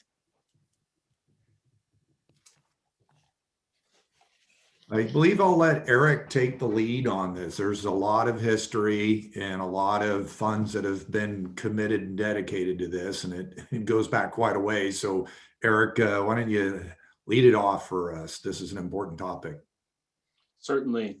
Well, we have two board members here who have a long-standing history with the district, so I won't belabor the past other than to say that there is a lot of history, a lot of work that's been done, and a lot of work in planning to ultimately reach our goal of consolidation. I think the board saw a glimpse of some of this when we were in discussions about Sierra Pines and the CEQA, and I believe President Balin brought up some questions about what the transmission main systems would look like. You know, we're talking about regionalizing treatment, but, you know, unless you have the pipeline system there to distribute the water, it really isn't consolidation. So with that, and then additionally, some discussions about Sonora water treatment plant, its condition, and what our long-term plans were for that.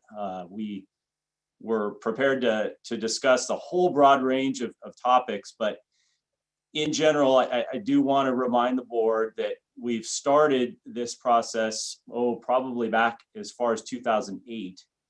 And what culminated in 2019 literally took over 10 years was the treated water system optimization plan. In that, there were several alternatives, 6 to be exact, everything from one treatment plant up at Lyons Reservoir to replacing or reconstructing all of our existing treatment facilities as they are. And the board selected a consolidation alternative that involved a regional treatment facility at Sierra Pines, a regional treatment facility in Sonora, of which we looked at several different sites, and the board selected a preferred site for that. And then we would retain Columbia and Big Hill. So in the long range plan, 40 years or more, we would have 4 water treatment facilities. And we had transmission main costs that were, I think one of the reasons we all were very interested, and Director Ringen for sure, on having one treatment facility. It seems elegant, seems simple, and it sounds wonderful, but when we tabulated the costs associated with building out these large diameter transmission mains, all of a sudden the cost of transmission exceeded the cost to just construct several regional treatment facilities. And then we looked at O&M expenses as well. And even with O&M expense reductions, the preferred alternative, which was the most cost effective, was to have a treatment facility at Sierra Pines and then another one in Sonora. And so I think it's probably appropriate to turn it over to Don. He's given some thought to this as well, and we're happy to let the board lead the discussion. I have some information, but I don't have a formal presentation prepared. Yeah, I'll be real brief. I'm obviously very interested in this topic and excited to discuss it, and really excited to see how we can continue to go down this road of consolidation. But a lot has transpired over the last bunch of years, from delaying the whole TWSOP to firing it back up to going through the exercise of getting it to where it is today. But in the meantime, while we were working on it actively, or it was on the shelf for a little bit, the district has continued to age. Treatment systems have continued to do what they do and age. For us, for planning purposes, we've done a lot of work in the preparation of this consolidation. And when what I mean by consolidation in this context is just, a new Sierra Pines, a new Sonora water treatment plant. With that in mind, with knowing, or at least thinking that was the end game, that when we come up with decisions on a day-to-day or year-to-year basis, we make a decision with the end game being a consolidation. So we've deferred and delayed some maintenance activities with the notion of maybe having some consolidation coming up in the hopefully near future. We've also made some decisions and determinations on how we replace, and if we replace storage, treated water storage or raw water storage in our system, with the ultimate knowledge that a consolidation effort was going to be in there. So anyway, that's kind of where I'm at, but I'm definitely interested in the conversation and any questions that might come up. And President Balin, if it's helpful at any point, I'm willing to share screen, and I do have the exhibit maps that were adopted as part of the TWSOP, Treated Water System Optimization Plan, that shows the treatment plant sites and the transmission main system. I just didn't want to jump in front of any other subjects you wanted to discuss. Yes, Director Ringen. Hey, so I guess this is directed at Don Perkins. So the problem, if you want to call it a problem, the issue is going to be how to get the water from Sierra Pine, the new Sierra Pines, to the areas that the plants that are going to be consolidated are going. That's going to be the issue, the deal that we got to contend with. Now, I understand that on a couple of projects that have been completed here recently, the proper size pipe has gone in the ground, and it's kind of sort of directed in the right direction, so to speak, so that maybe that portion has already been taken care of. Is there a basic dollar amount of what we're going to have to swallow in order to get the remaining transmission lines in the ground and to the proper areas to be served? That's question one. Eric Johnson, I'll go first, and whatever I leave out, clean up, please. So great questions, and yes, that all takes careful consideration. But what it just occurred to me here in the last few minutes, what may not be really well known is how much some of these treatment plants that I'm talking about the Upper Basin system, how much of these existing treatment plants are already connected in some fashion. So you're familiar with the Lake water treatment plants. You know it touches and interconnects with the Crystal Falls treatment plant. It actually does it in two different spots.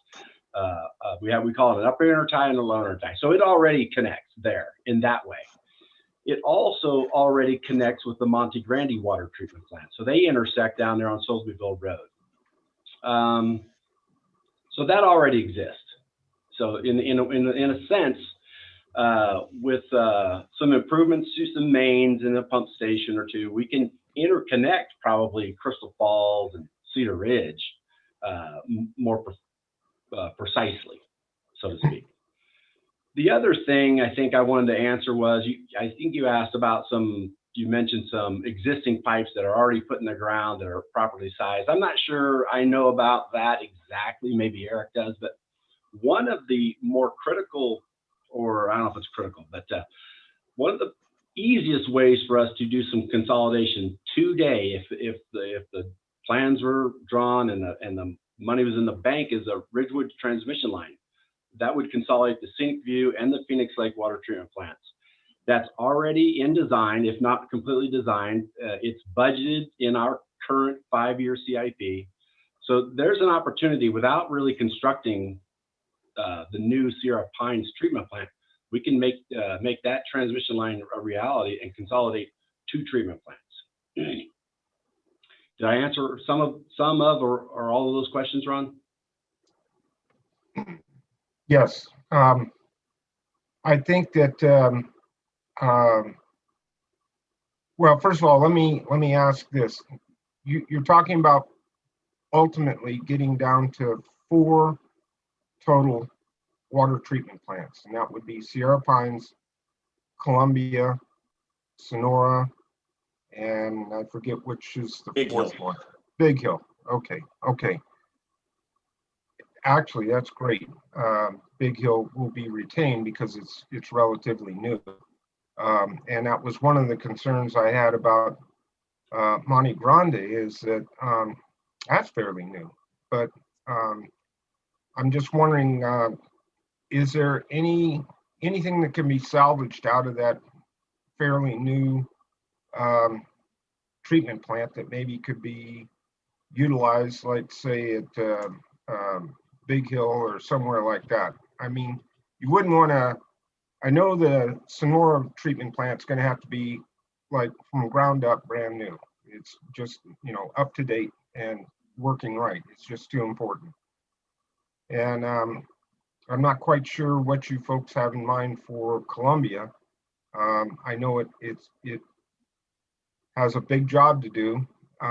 There's been a lot of work done to it, but it is older. I don't know what condition it's in anymore. It's been a number of years since I visited it, but I don't know. I just wanted to kind of throw that out, that hopefully there's some stuff that can be salvaged out of the Monte Grande that can go to maybe Big Hill or something like that. Yeah. Again, Eric, if I can go first, then Eric can clean up after me if I missed things out. So I think there also is some confusion on, you know, when we have Sierra Pines and the new Sonora treatment plant done, snap our fingers and all of those systems that you just mentioned are consolidated. That's not really the game plan. It wasn't the game plan when we adopted the preferred alternative. So we wouldn't want to strand any of those assets that we just spent, you know, good money on. You're correct. The Big Hill treatment plant, because of its remoteness and it's new and it functions pretty well, it's not going anywhere anytime soon, if ever. It's just too far out there. Similarly with Columbia Water Treatment Plant, we spent quite a bit of money out there recently in the last decade, and more recently some more money. It's kind of remote out there, and it's difficult to consolidate that with the new Sonora. Not impossible, but not likely.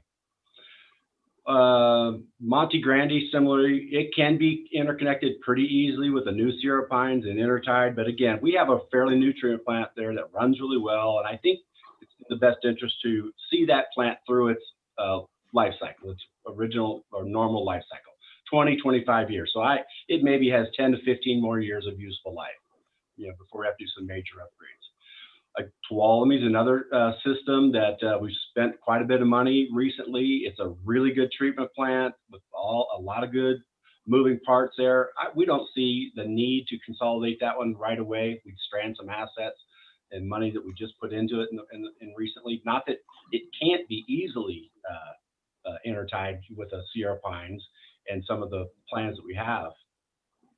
So there are more treatment plants, and then of course a new Sonora.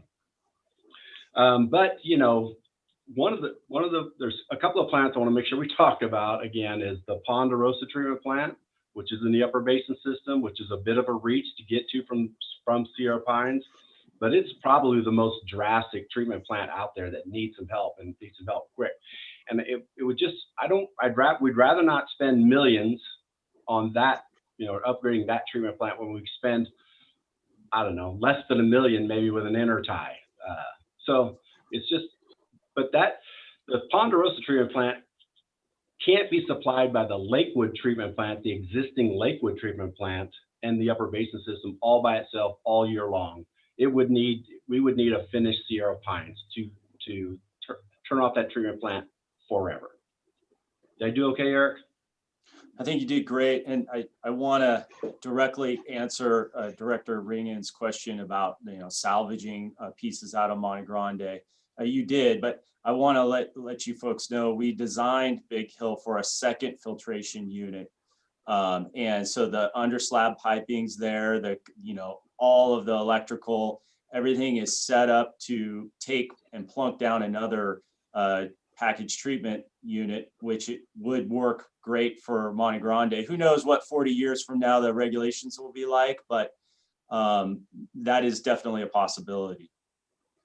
And that really was the crux of my question, because I know that it started out with one package treatment unit, and the second one was added when the capacity needed to be bumped up. So that was exactly where I was going. I was envisioning this thing being pulled back out, put on a flatbed, and run up to Big Hill.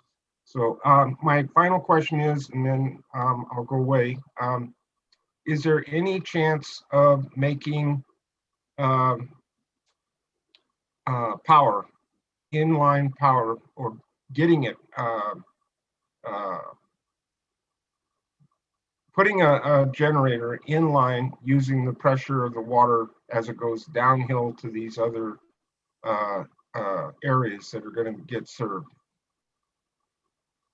I'll try to answer that question. We've looked at this a few times, gone as far as to send some consultants that deal with micro hydro, small scale hydro, our flow information. And the takeaways, the answer is yes, there's possibilities. The takeaways that we have from consulting groups is, one, they like to see a fairly steady flow. Well, if it's on our distribution system, it isn't exactly steady. It ebbs and flows with demands, cycles in the morning and in the evening, and that was not ideal. Two, if you can use the power at the site, then that's preferred, because otherwise you need an intertie agreement with PG&E, and that was fairly costly, and PG&E wants to see some production that you can guarantee that you'll be able to provide. So when we looked across our district at where there were the best opportunities, one was the reclamation system, the 16-inch control valve down there on Carly Lane, because during the winter time, that's pretty consistent flow all the way down to Quartz Reservoir, and it's got a good pressure head. The other location was the existing Sonora water treatment plant. We ran the numbers on that, and the consultant just said, hey, you know, unless you're getting 100% grant funded on this, it doesn't make a lot of sense. I will say the district has easements from Big Hill. That ridge from Big Hill all the way down to Columbia is a tremendous elevation drop. And there are easements for hydro and penstocks to be constructed at some point. We just have never moved forward with that. And part of it is really the reliability of the upstream ditch system and the upfront cost involved. But we can certainly look for grant options to further that study. The studies are quite old, but we know that power costs are going up, and if we have a lot ahead, and so there could be an option there. The other, probably the most feasible way to use hydro, which we've already done, is instead of getting small PG&E electrical service connections to power our SCADA needs and our control needs at individual remote tank sites, we did this at Zone 2, where we installed a small micro turbine on the tank, and it basically charged a battery system that would allow the SCADA to run and the alarm system to run. Also, Clayval, which is a valve manufacturer, they make a small turbine that will power a mag meter. And it's really silly to go to PG&E and say, hey, we have this super small draw and we would like to get an electrical service, and they charge us 12 grand for an electrical service that will never in a million years actually pay, you know, that the kind of money they're talking about. It would never make sense. So if we can do this remotely, Glenn's got a bunch of water audits that he needs to do and monitor water flows throughout our system. Wherever we have a pressure reducing station, we could install something like this that could power a mag meter, or we're reliant on battery technology for mag meters. You know, you are going down exactly what I was thinking. I remember when that little generator got put in up there in Lakewood on the tank, and I thought, man, that's really ingenious. That's really the way to go.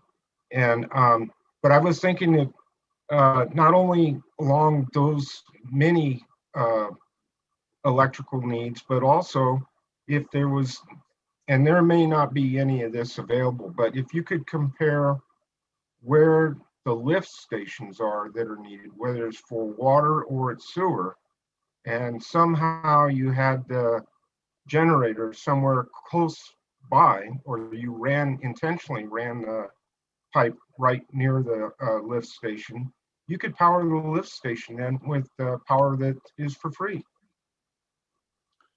Yeah, it's a curse and a blessing to live in a service area with such topography. um, it presents a bunch of opportunities, but also requires us to pump. Absolutely. I mean, we could look at the intersection of where that, and you're on to the right. What the consultants advised us is look to use the power yourself and don't try to push it onto the grid through PG&E. You're too small to do that. If you can find a demand for it that's close enough to where you're generating, then you might have a chance. Okay, thank you very much for the input. Welcome. President Balin, may I say one more thing?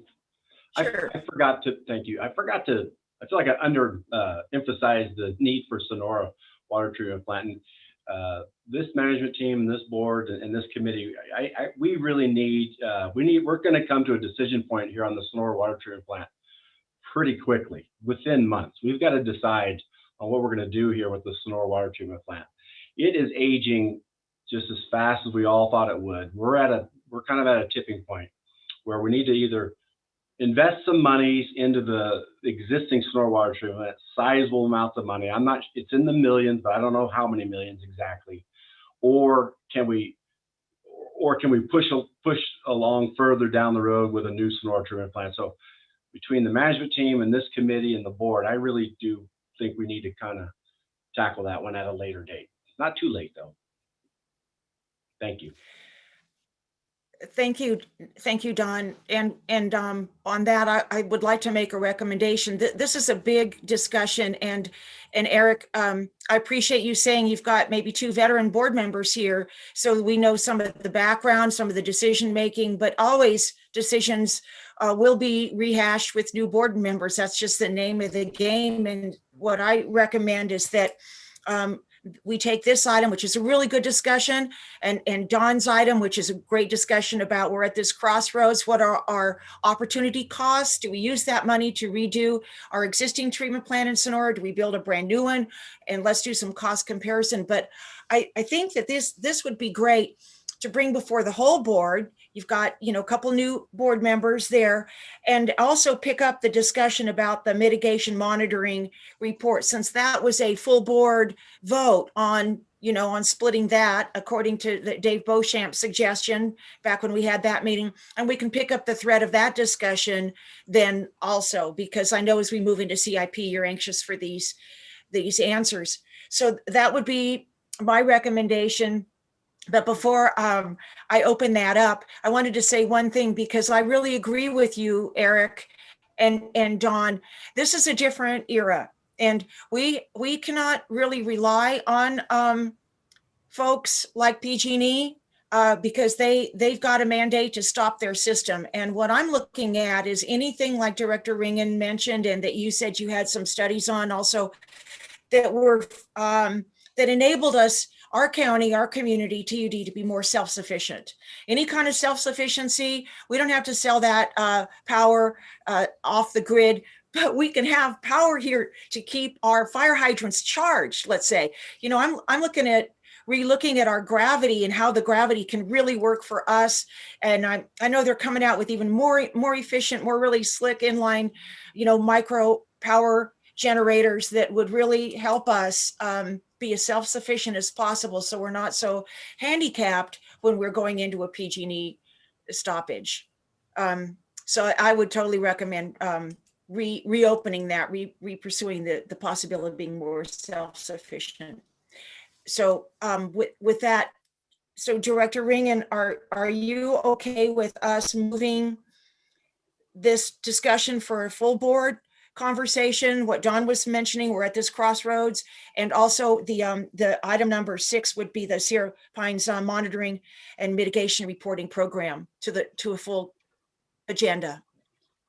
I think it would be very beneficial and very important, because what we need is all 5 directors on board and pushing. When Don talks about that Sonora water treatment plant, I know I've been in it several times, and it's amazing the equipment that's in there that I don't even understand how it still operates. And there's a timer in there that is unbelievable. I think there's only 1 or 2 people that know how to actually change the the timing on it so that it operates whatever they want at the time they want. But at any rate, what's so important about that is that we need to know how important that water treatment plant is, because that's what serves the hospital, the city, and just a whole slew of things. And it cannot go down. It just cannot. So yes, I agree. Okay. This will save staff the time here to open it up to a larger discussion. Okay. Melissa, any public comment? I'm not seeing any at this time. Okay. Well then, if that's our recommendation to then put those items for full board discussion, and that would be timely because of the new board members. Okay, so then that brings us to agenda item number 7, which is, and I think Ed, this is your item.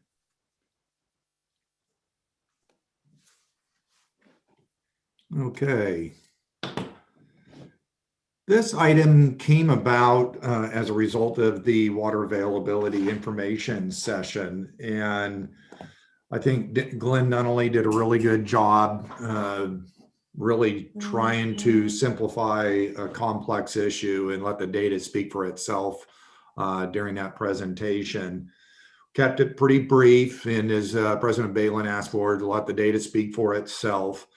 And staff listened carefully. And the two takeaways that staff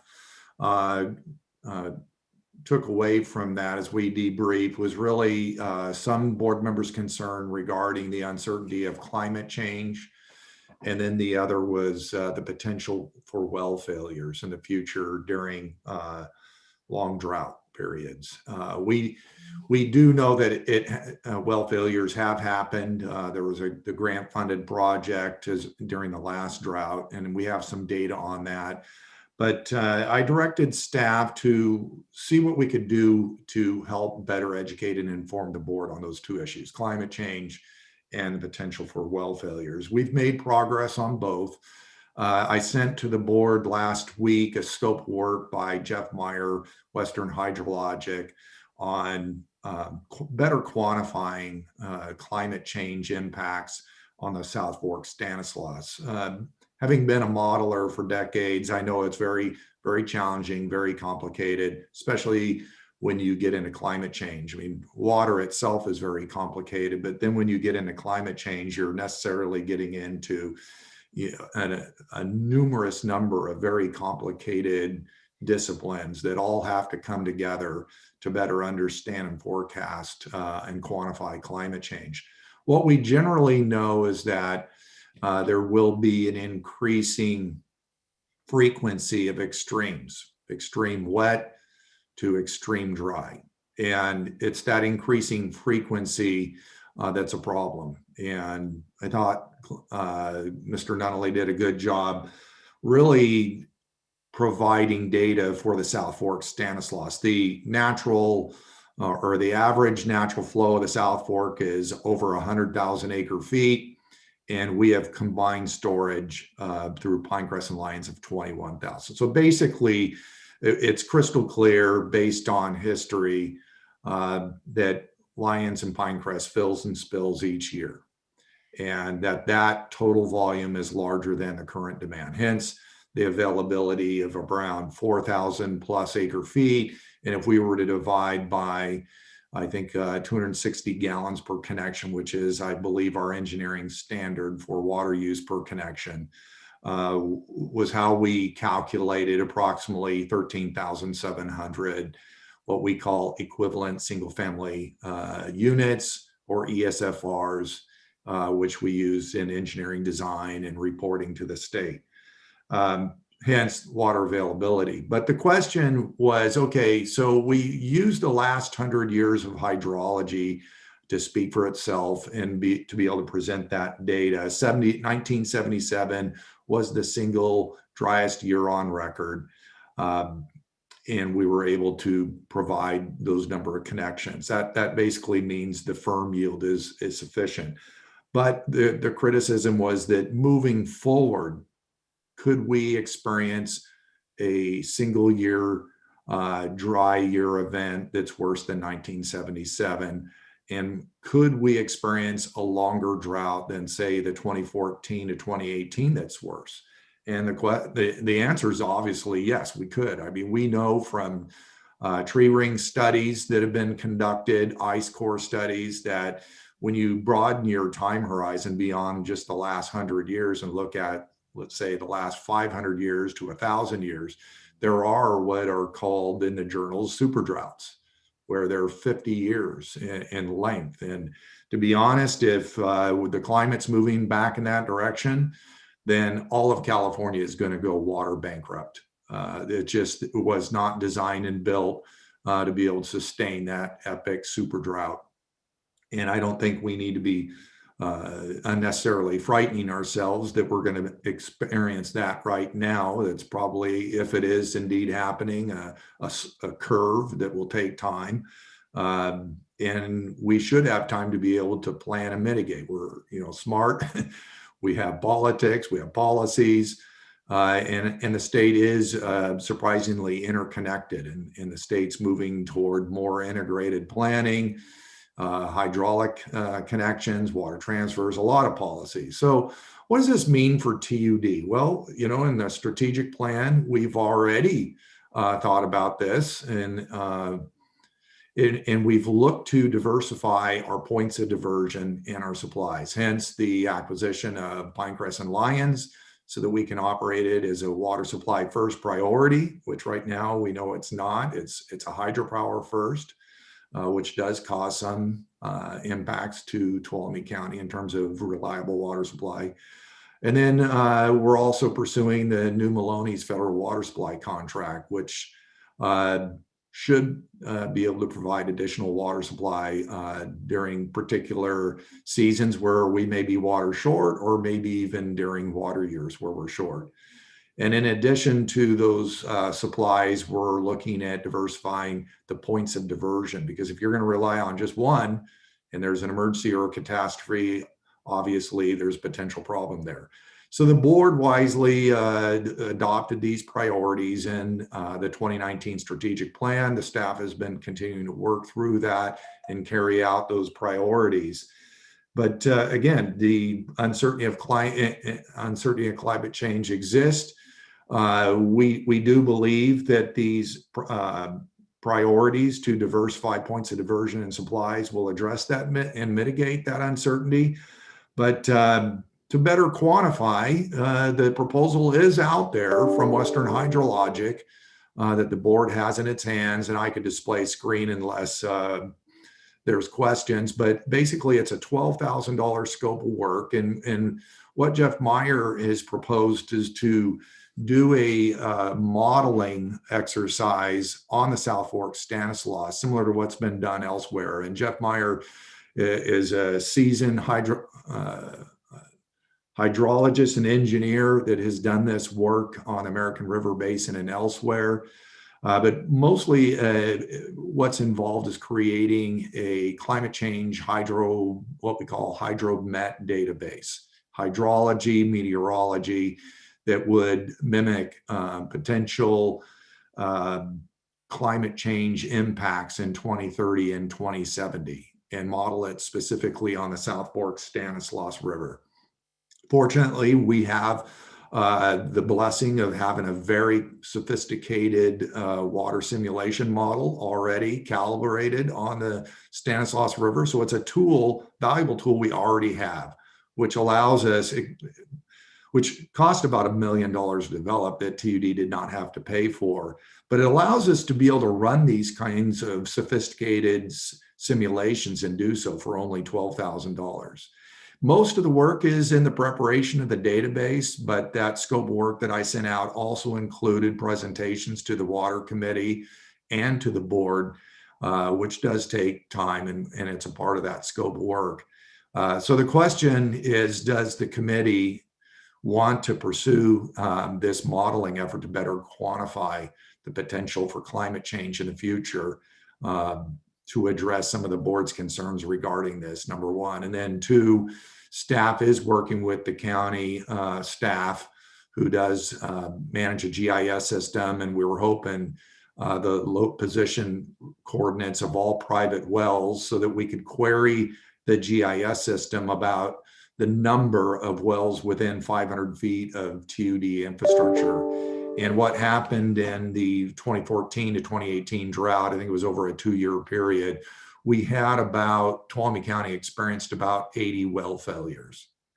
And half of those went through the STENT grant, and then the other half were non-grant, but about 80, and Eric can comment more accurately, about 80 connected to the TUD system during that drought over a 2-year period. So those are wells that are now, they may still be in existence, but those landowners are now connected to TUD, so they don't have that same problem. But so obviously there would be a less number of wells that may experience problems in the future in the next drought, but we're trying to map out the number of wells in the future that may still be candidates. And unfortunately, we don't have the data as of today to be able to present, but staff is looking at this because that was one of the questions that came up during the water availability information session. So for the committee today, one, what's the recommendation? Do you want to proceed with the scope of work as presented by Jeff Meyer?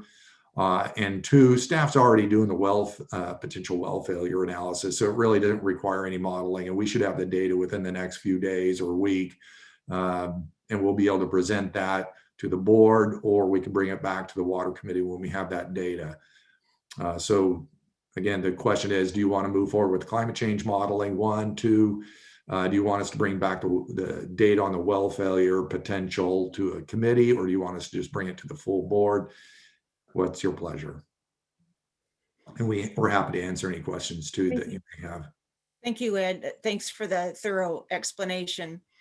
I think that for prudent use of ratepayers' money, there, in my opinion, are existing modeling and simulations that we can draw from. I don't really see where it will buy us. So in other words, I'm not in favor of one more study.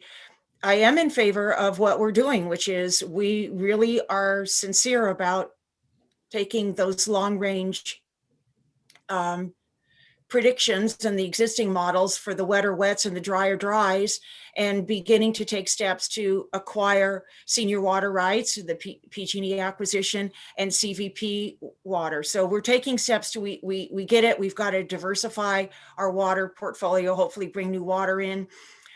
And so one, I'm really not in favor of another study and paying $12,000 for that study. And the second is TUD has been really great and responsive to people when their wells go dry. We have mechanisms in place. We're really customer responsive. Those 80 customers we brought online in the west end of the county, we were able to bring in for the Curtis Creek estates when some of those larger communal wells were becoming contaminated. Not all of them, but some. We were able to bring them into the Monte Grande system, and create an assessment district for that. So I think we have plans, and we move into action pretty well when some of these wells go dry. We see where the nearest water is, and we try to make it work. And Jennifer was Batts was really responsive and led that project. So again, I think we've got studies in place. We know what to do when there are well failures. I think we're set. I think staff's got so much on their plate that to try to predict where wells may go dry is something that if we can help them stay focused on other stuff, I would be in favor for that, because they do have a lot on their plate. So Director Ringen, would you like to comment on those items? Yeah, I think that what you brought up is something that I can agree with. I keep hearing about how Lyons and Pinecrest have always filled and spilled, and that as a result, we have X number of single family home, I forget what that is, ESF or something like that, that's available. Well, my comment to that is well,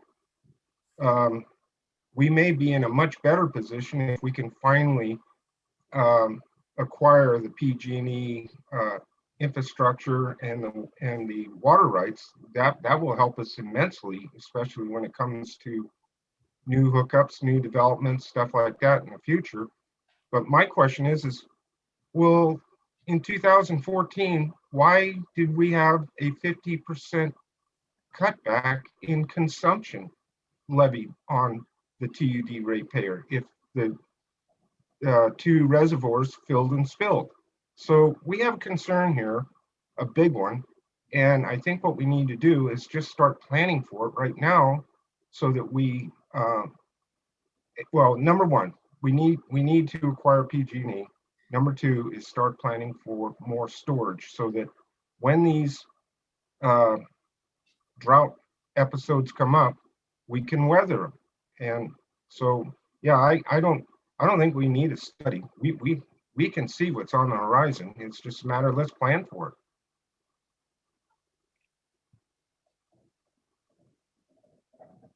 it. Melissa, is there any public discussion on this item? I do not see any at this time. Maybe worthwhile, Eric, if you could just give a quick rundown of what, the 50%, because I hear it comes up periodically, and there's a pretty thorough, I think you could give a quick response how that came about. I'll try. And I'm not the best historian. Glenn would be better suited to this, and Eric Hall, I believe he's on, but so in, like, let's say January timeframe, when we aren't sure that the reservoir is going to fill and spill, and perhaps operational decisions by PG&E in the months prior left us with a great uncertainty as to our water supply. We implemented prior to the state those water conservation measures, and you're right, they were extreme, and we were very, very concerned about what the outcome would be. It's more a timing issue because in that particular year, the reservoirs did fill and spill. It's I mean, a poor analogy, but the best I could come up with is for those people that know they have bills they have to pay every month, but their paycheck only comes, let's say, once a month, and they know they're going to make it through at the end of the month, but they would run a deficit if they tried to pay all their bills before they got their paycheck every month. And TUD has that situation of uncertainty, and it was prudent for us to start messaging to the ratepayers early on that this was a possibility.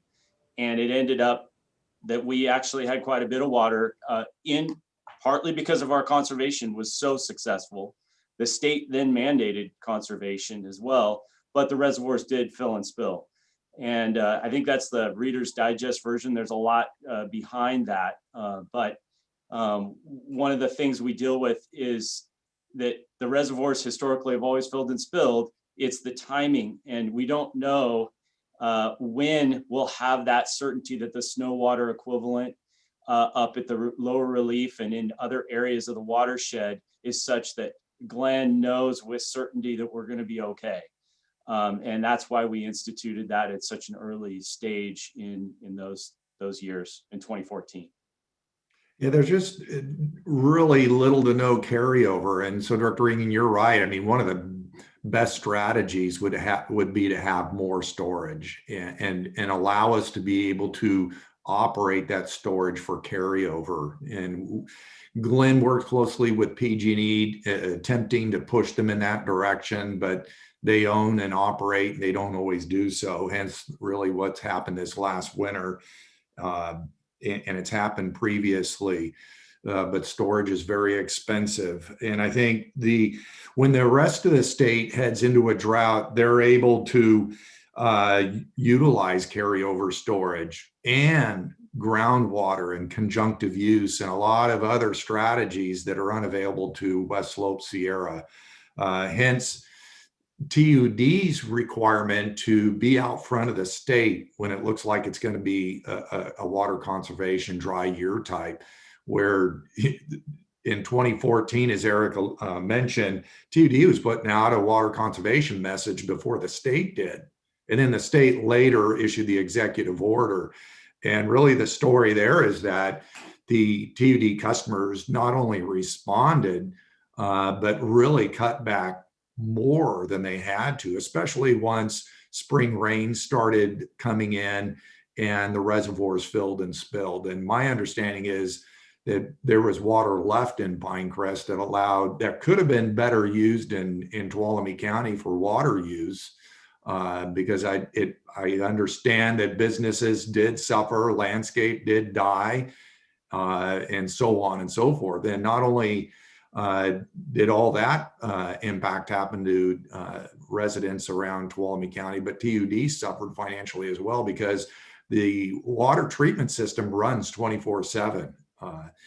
And when revenues drop precipitously as they did, TUD cannot make that up, and it becomes an enormous financial burden to TUD, because you cannot impact or operate a system like this when revenues drop that much. In fact, you've probably heard how some utilities implemented a drought surcharge. It's a horrific event where revenues drop so much that a utility can't no longer operate its water treatment system. So they have to do a drought surcharge when on top of people using less water, which really is an awkward, frustrating event for everybody concerned. We don't want to see that.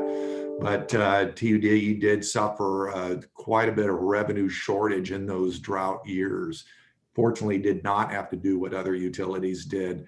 But because of the timing, once the message for conservation got out there, what staff tells me is it was tough to go back out during a drought and say, okay, everybody, there's spring rains. It looks like reservoirs are going to fill and spill. You can now start using more water during a drought. And that's a tough message that staff, from what I understand, prior to my arrival, stated that would be difficult to make in public after TUD had already said we're maybe water short, you need to conserve. And so if we had it to do over again, you don't have, no one has a crystal ball. You have to put yourself in the shoes of the people that were making decisions in January 2014. But if we had it to do over again, and you see spring rains come, what do you do about the messaging and informing your ratepayers that you're cutting back further than you have to? You can use some of this water. It's a difficult area and unique to TUD and Tuolumne County that most areas of the state don't have to deal with, because they have other sources. They have carryover storage and groundwater. So it's a difficult place, and I'm not sure we would repeat the decisions that were done in 2014, but understanding what staff and the board was dealing with in January 2014, it's a tough place. Thank you, Ed. I think you did a good job, summarizing the conflicting messages. I know that the board, when we got the message December 10th that we only had 60 days water, and it was an operations thing, plus no rain, like Eric said, it's a heck of a business plan to wait for rain to fill and spill and continue. We definitely have a storage issue, but I'm hoping that even if let's say we get data that says, oh, don't worry, we're going to have plenty of water, that's still gambling to me. That's still gambling and placing heavy bets on modeling.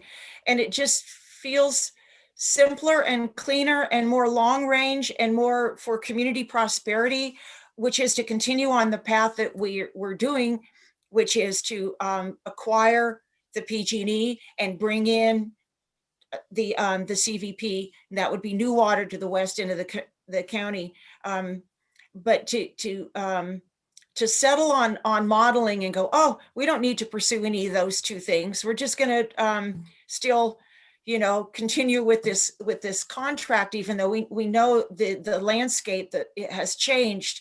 I just don't want to take a chance on behalf of our whole community. This is such a larger picture. So, I appreciate you bringing some more modeling in, but if it gives the message, oh, you know, status quo, don't worry. This is much bigger than that. This is actually like, our attorneys have said, have our, you know, control those knobs so we don't get a message that says, whoa, you know, more water has left us. We have to wait for it to rain. You know, that's really scary to a board to see, oh my gosh, we only have 60 days left and it hasn't rained. So hopefully we can put the certainty back into our you know, our water reliability. Director Ringen, Ed had mentioned one thing, and I wanted what your feeling was. This was what, to direct staff to look at more potential well failures. Where do you stand on that? Well, I'll go back to what I have said a couple of different times prior, and that is we have too many oars in the water and all at one time. And I think that what we need to do is let those direct all their thoughts and everything to the imperative projects and so on that are ongoing right now. And I agree with what you said.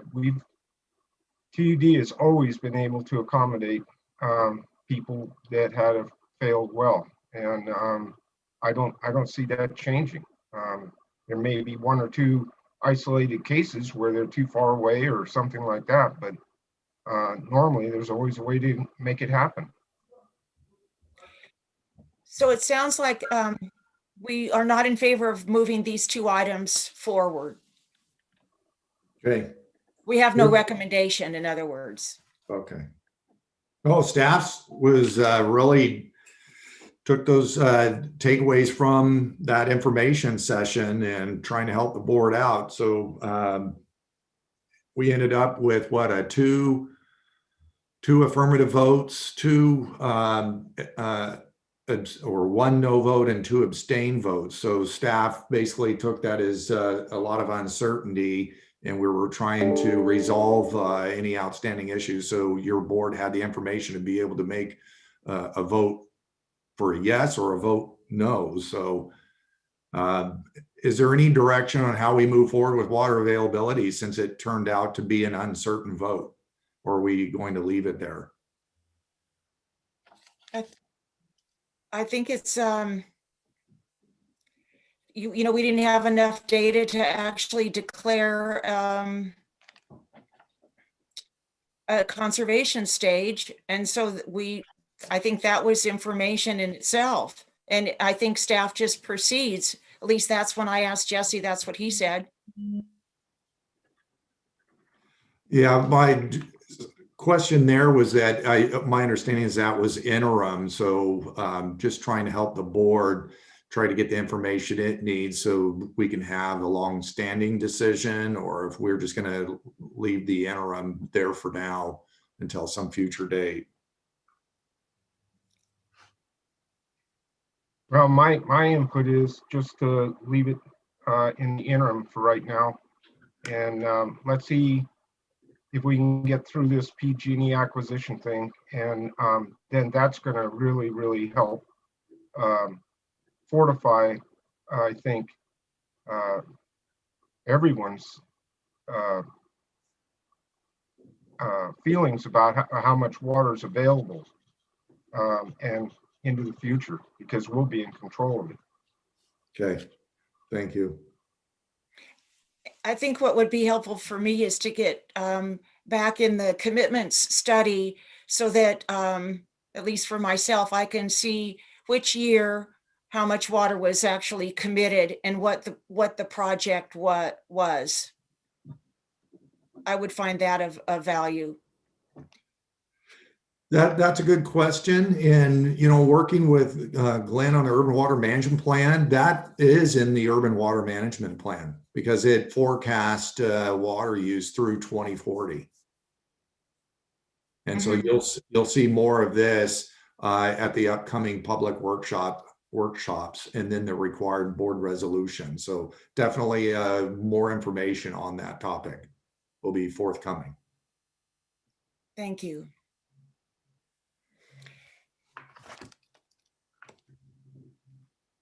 Okay, seeing any further discussion on that item before we go to our last item?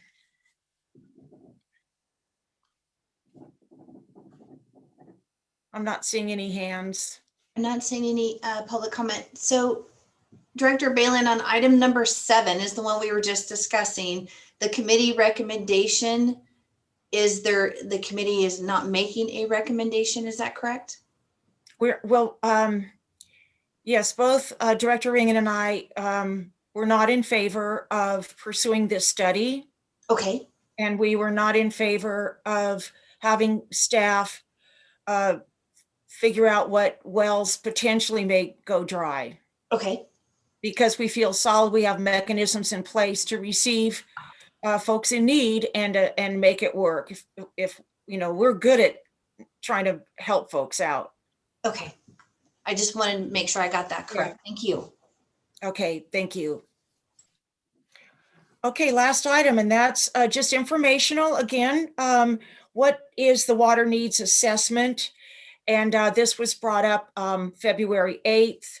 And I know folks around the county are taking a look at how their water uses have changed over time. And so we're going to do one of these. And so I just thought a brief, very brief, just what is a water needs assessment and what's TUD's role in that? Well, that's mine, and I'll go ahead and take it, and I'll try to be brief. But pardon me, Ed, are we not doing item number 8? We went from item 7 to item 9. we combined them. Okay. And so staff is not going to pursue the climate change modeling, and we'll suspend any further work on identifying potential well failures. Okay, just for anybody following along, we went 7 to 9. Okay, thank you. So I think, as the board knows, because the board authorized the general manager to begin seeking the Central Valley Project water from New Melones Reservoir now over a year ago. And boy, we're working with the federal government is definitely slow. So here we are in 2021, and I think we have a meeting coming up with the United States Bureau of Reclamation to really begin in earnest to pursue this Central Valley Project water supply contract on behalf of Tuolumne County. And I'm not sure how many community members are online still listening, but I want to make sure everyone understands there's already an existing diversion point in New Melones Lake. We have several large vertical turbine pumps. I mean, we're talking, these are big boy pumps to use a technical term. And we have a kind of a water storage tank, and we can pump from New Melones Reservoir up, I think, over 1,000 feet of elevation into what we call the Shaw Flat Divide that can feed several different areas of this New Melones water. And yes, it's all from Stanislaus River. So one might say, well, what's different between this and, let's say, Pinecrest Lions? But in this case, New Melones Reservoir, as people may not know, is a very large, what we call a rim reservoir. The rim reservoirs are on the east side of the valley for the most part. Some of them are very large. New Melones was finished in 1978 at 2.4 million acre feet, and it derives water from not only the South Fork Stanislaus, but the larger tributaries, Middle Fork Stanislaus and the North Fork Stanislaus. And it can carry over water from year to year, which is very helpful for the state and helpful potentially to Tuolumne County. Tuolumne County was granted federal regulation to be able to secure a federal water supply contract to secure water from New Melones during the planning and water right protesting and resolution process that occurred back in the 60s. And as a result of all of that, TUD is literally identified in federal legislation to be able to secure this federal water supply contract, which the USBR tells me we're the last in the nation that has this opportunity, which is quite dramatic and quite valuable. A lot of other water utilities would like to have this.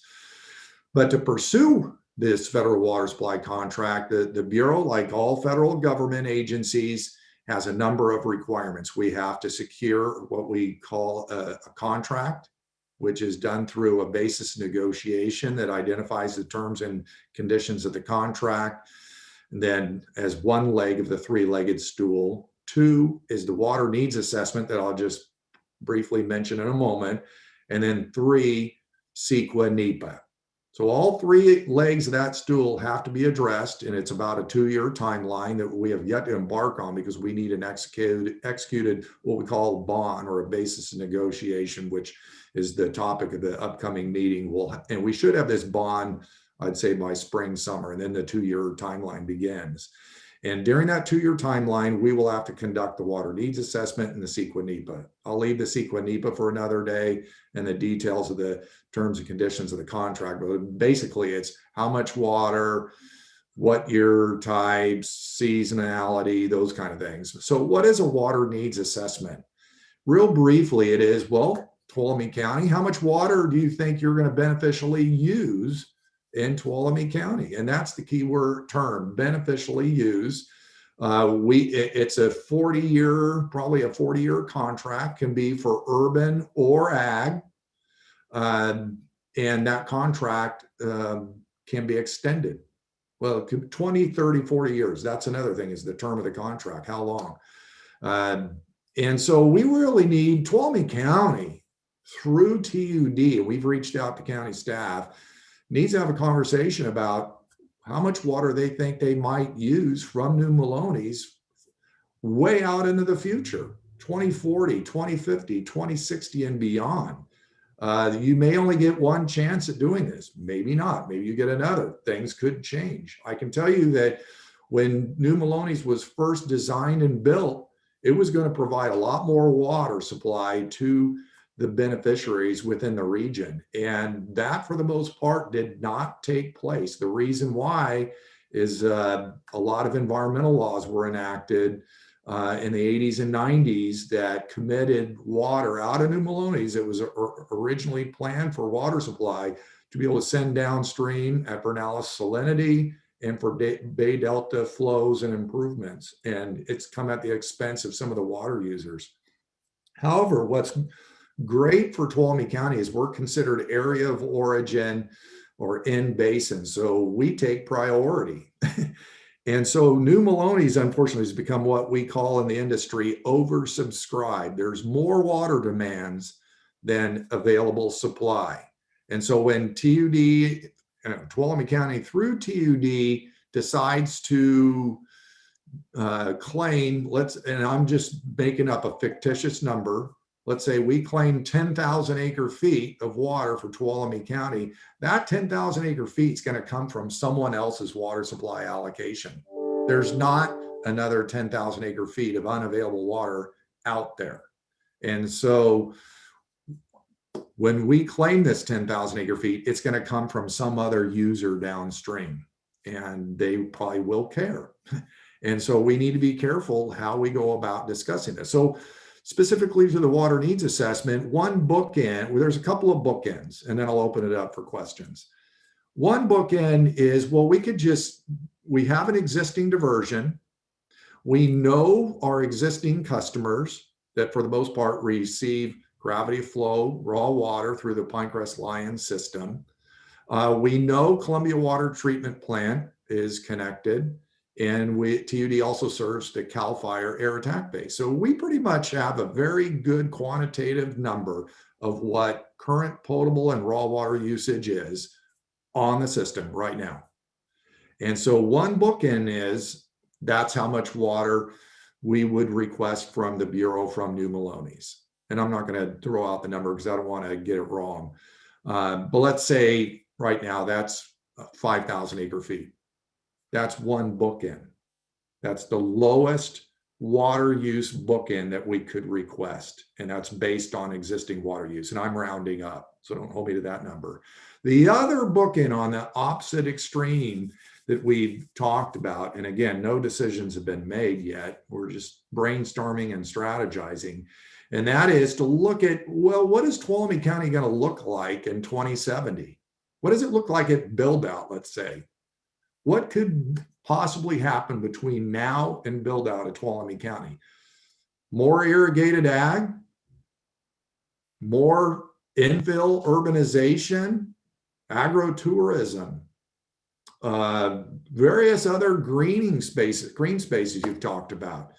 And so what we've thought about on this large bookend is basically a service area boundary that would extend from New Maloney's Reservoir up around Columbia, up around Sonora, back down to maybe the North Fork Tuolumne River, which would be the southern boundary, and back along the West County area where Tuolumne County interfaces with the downstream counties. It would be the largest service area that could potentially be defined that could, at build out, benefit from New Maloney's water. We would look at all existing parcels, buildable parcels, agricultural potential acreage. It would be a discussion with the county on its general plan, the Farm Bureau on what they see, future development, future ag, and we would develop a line by line item projection of potential water usage in the future. That would be the large bookend. And I don't know what it would be. Let's say 20,000 acre feet. So on the low, I'm just using very rough numbers. 5,000 acre feet on the low, 20 on the large. Now, the last thing I'm going to say about this, the larger the number you request, the more attention it's going to get in the state. The more downstream parties are going to say, well, what's Tuolumne County doing? The 5,000 may slide under the radar without much pressure or resistance. When you get up to 20, is that statement still true? Will there be pressure and resistance? I think the higher you go, the more complex it becomes and the more resistance we're going to receive from downstream parties, from people as large as Westlands Water District, which is very large and everyone knows who they are. Not to point a finger at them, but just other people may have issues with this. So that will help inform the CEQA NEPA size and scope. We're trying to keep costs down. This is a 2-year process. CEQA NEPA is not cheap. If we can get away with what we call a FONSI and an EA, you might get in there for 100 to 150,000. But if we go into full-blown CEQA NEPA, which will be required if we're looking at the larger bookend, then you're looking at full-blown CEQA NEPA of, I'm just throwing out rough numbers, 150 to 300,000. It's more complicated, will take more time. We also have, and the water needs assessment itself is I'm not going to go into detail, but it is a line by line, parcel by parcel look at what the future may hold. And we have to know what the land use type is, what the water use type is, possibly even estimate irrigation methodology, and ultimately roll it up into a total water demand number. And that's the level of detail that USBR is going to want to see in that. And this has been done elsewhere. We have a team already tentatively on board through Stantec and Yung Shin, who has done this elsewhere. So we have a top-notch team already waiting in the shadows once we embark on this process to help usher TUD through the portal of beginning to timely complete it on the other end. And the goal is to have a CVP water supply contract that meets the needs of Tuolumne County and the best fit. So this is going to be a public discussion. We haven't begun it, but it's going to be a lot of work. But I think invaluable, as the board has already identified in the strategic plan and its comments here today, it diversifies supplies and points of diversion. And we do have infrastructure in place to be able to make use of it. And it does open the door to be at the seat of federal water users throughout the state. TUD isn't there now, but we could be with the contract. There's water transfers, there's exchanges, there's a myriad number of ways to help benefit Tuolumne County with other CVP users. So there's a lot more to this. It does get complicated, but that's a quick high-level summary the process of what a water needs assessment is. Thank you, Ed, and thanks for the background on that. And regarding future use of water and what that looks like, I do believe that Director Murphy was interested in the kind of data that TUD has, which is when your housing stock is up the hill, you tend to, in the pines, you tend to use less water than if your housing stock is in the front country. And again, Director Murphy was saying with the increase in drought potential, drier dries, hotter hots, wetter wets, where our average yearly rainfall may come in 1 month, let's say. I think that's where she was going in terms of the water use. What does that look like in the future for your housing stock in the West End? Do we know if Turlock Nut Company, we know that they're marching east to try to get away from the Sigma groundwater restrictions. And so they are moving this way. And of course, they would be a heavy user of raw water from the CVP if that happened too. I don't know if they've approached us yet, but it seems to their pattern, they're marching up Highway 4. They're definitely marching, definitely there around Knights Ferry. So, and they are heavy agricultural users as well. So it is really interesting as we try to extrapolate our water pattern and water usage and how that affects our water needs in the future, especially in this front end of the county. And this would be new water added to that. So I appreciate that. And we'll all want to weigh in on that, I'm sure. And I do believe the tribes are doing water needs assessments as well, at least the ones that might be interested in CVP. So Director Ringen, do you have anything to add? Absolutely not. Okay, Melissa, any comments from the public? I'm not seeing any at this time. Okay, and that was just a discussion. We have no recommendation on that except just to, keep posted on what that is. Okay, thank you. Okay, thanks, Ed, again for the discussion. Well, I think we did it in just a little under 3 hours.